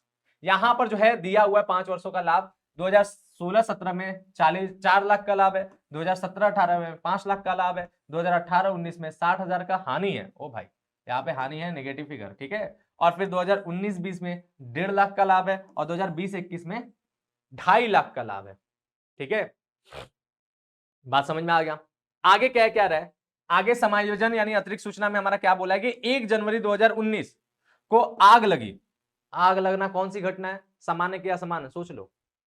ठीक है, 1 जनवरी 2019 को जो है आग लगी, जिससे 3 लाख रुपए का माल क्षतिग्रस्त हुआ और बीमा कंपनी ने 70,000 रुपए का दावा प्राप्त हुआ। भाई साहब, आग लगने से टोटल जो है हानि हुआ वो 3 लाख का हुआ, लेकिन जब माल का हमने बीमा कराया था तो बीमा कंपनी हमें उसमें से केवल 70,000 रुपए दिया, तो 3 लाख में से 70,000 दे दिया, तो एक्चुअल हानि कितनी होगी।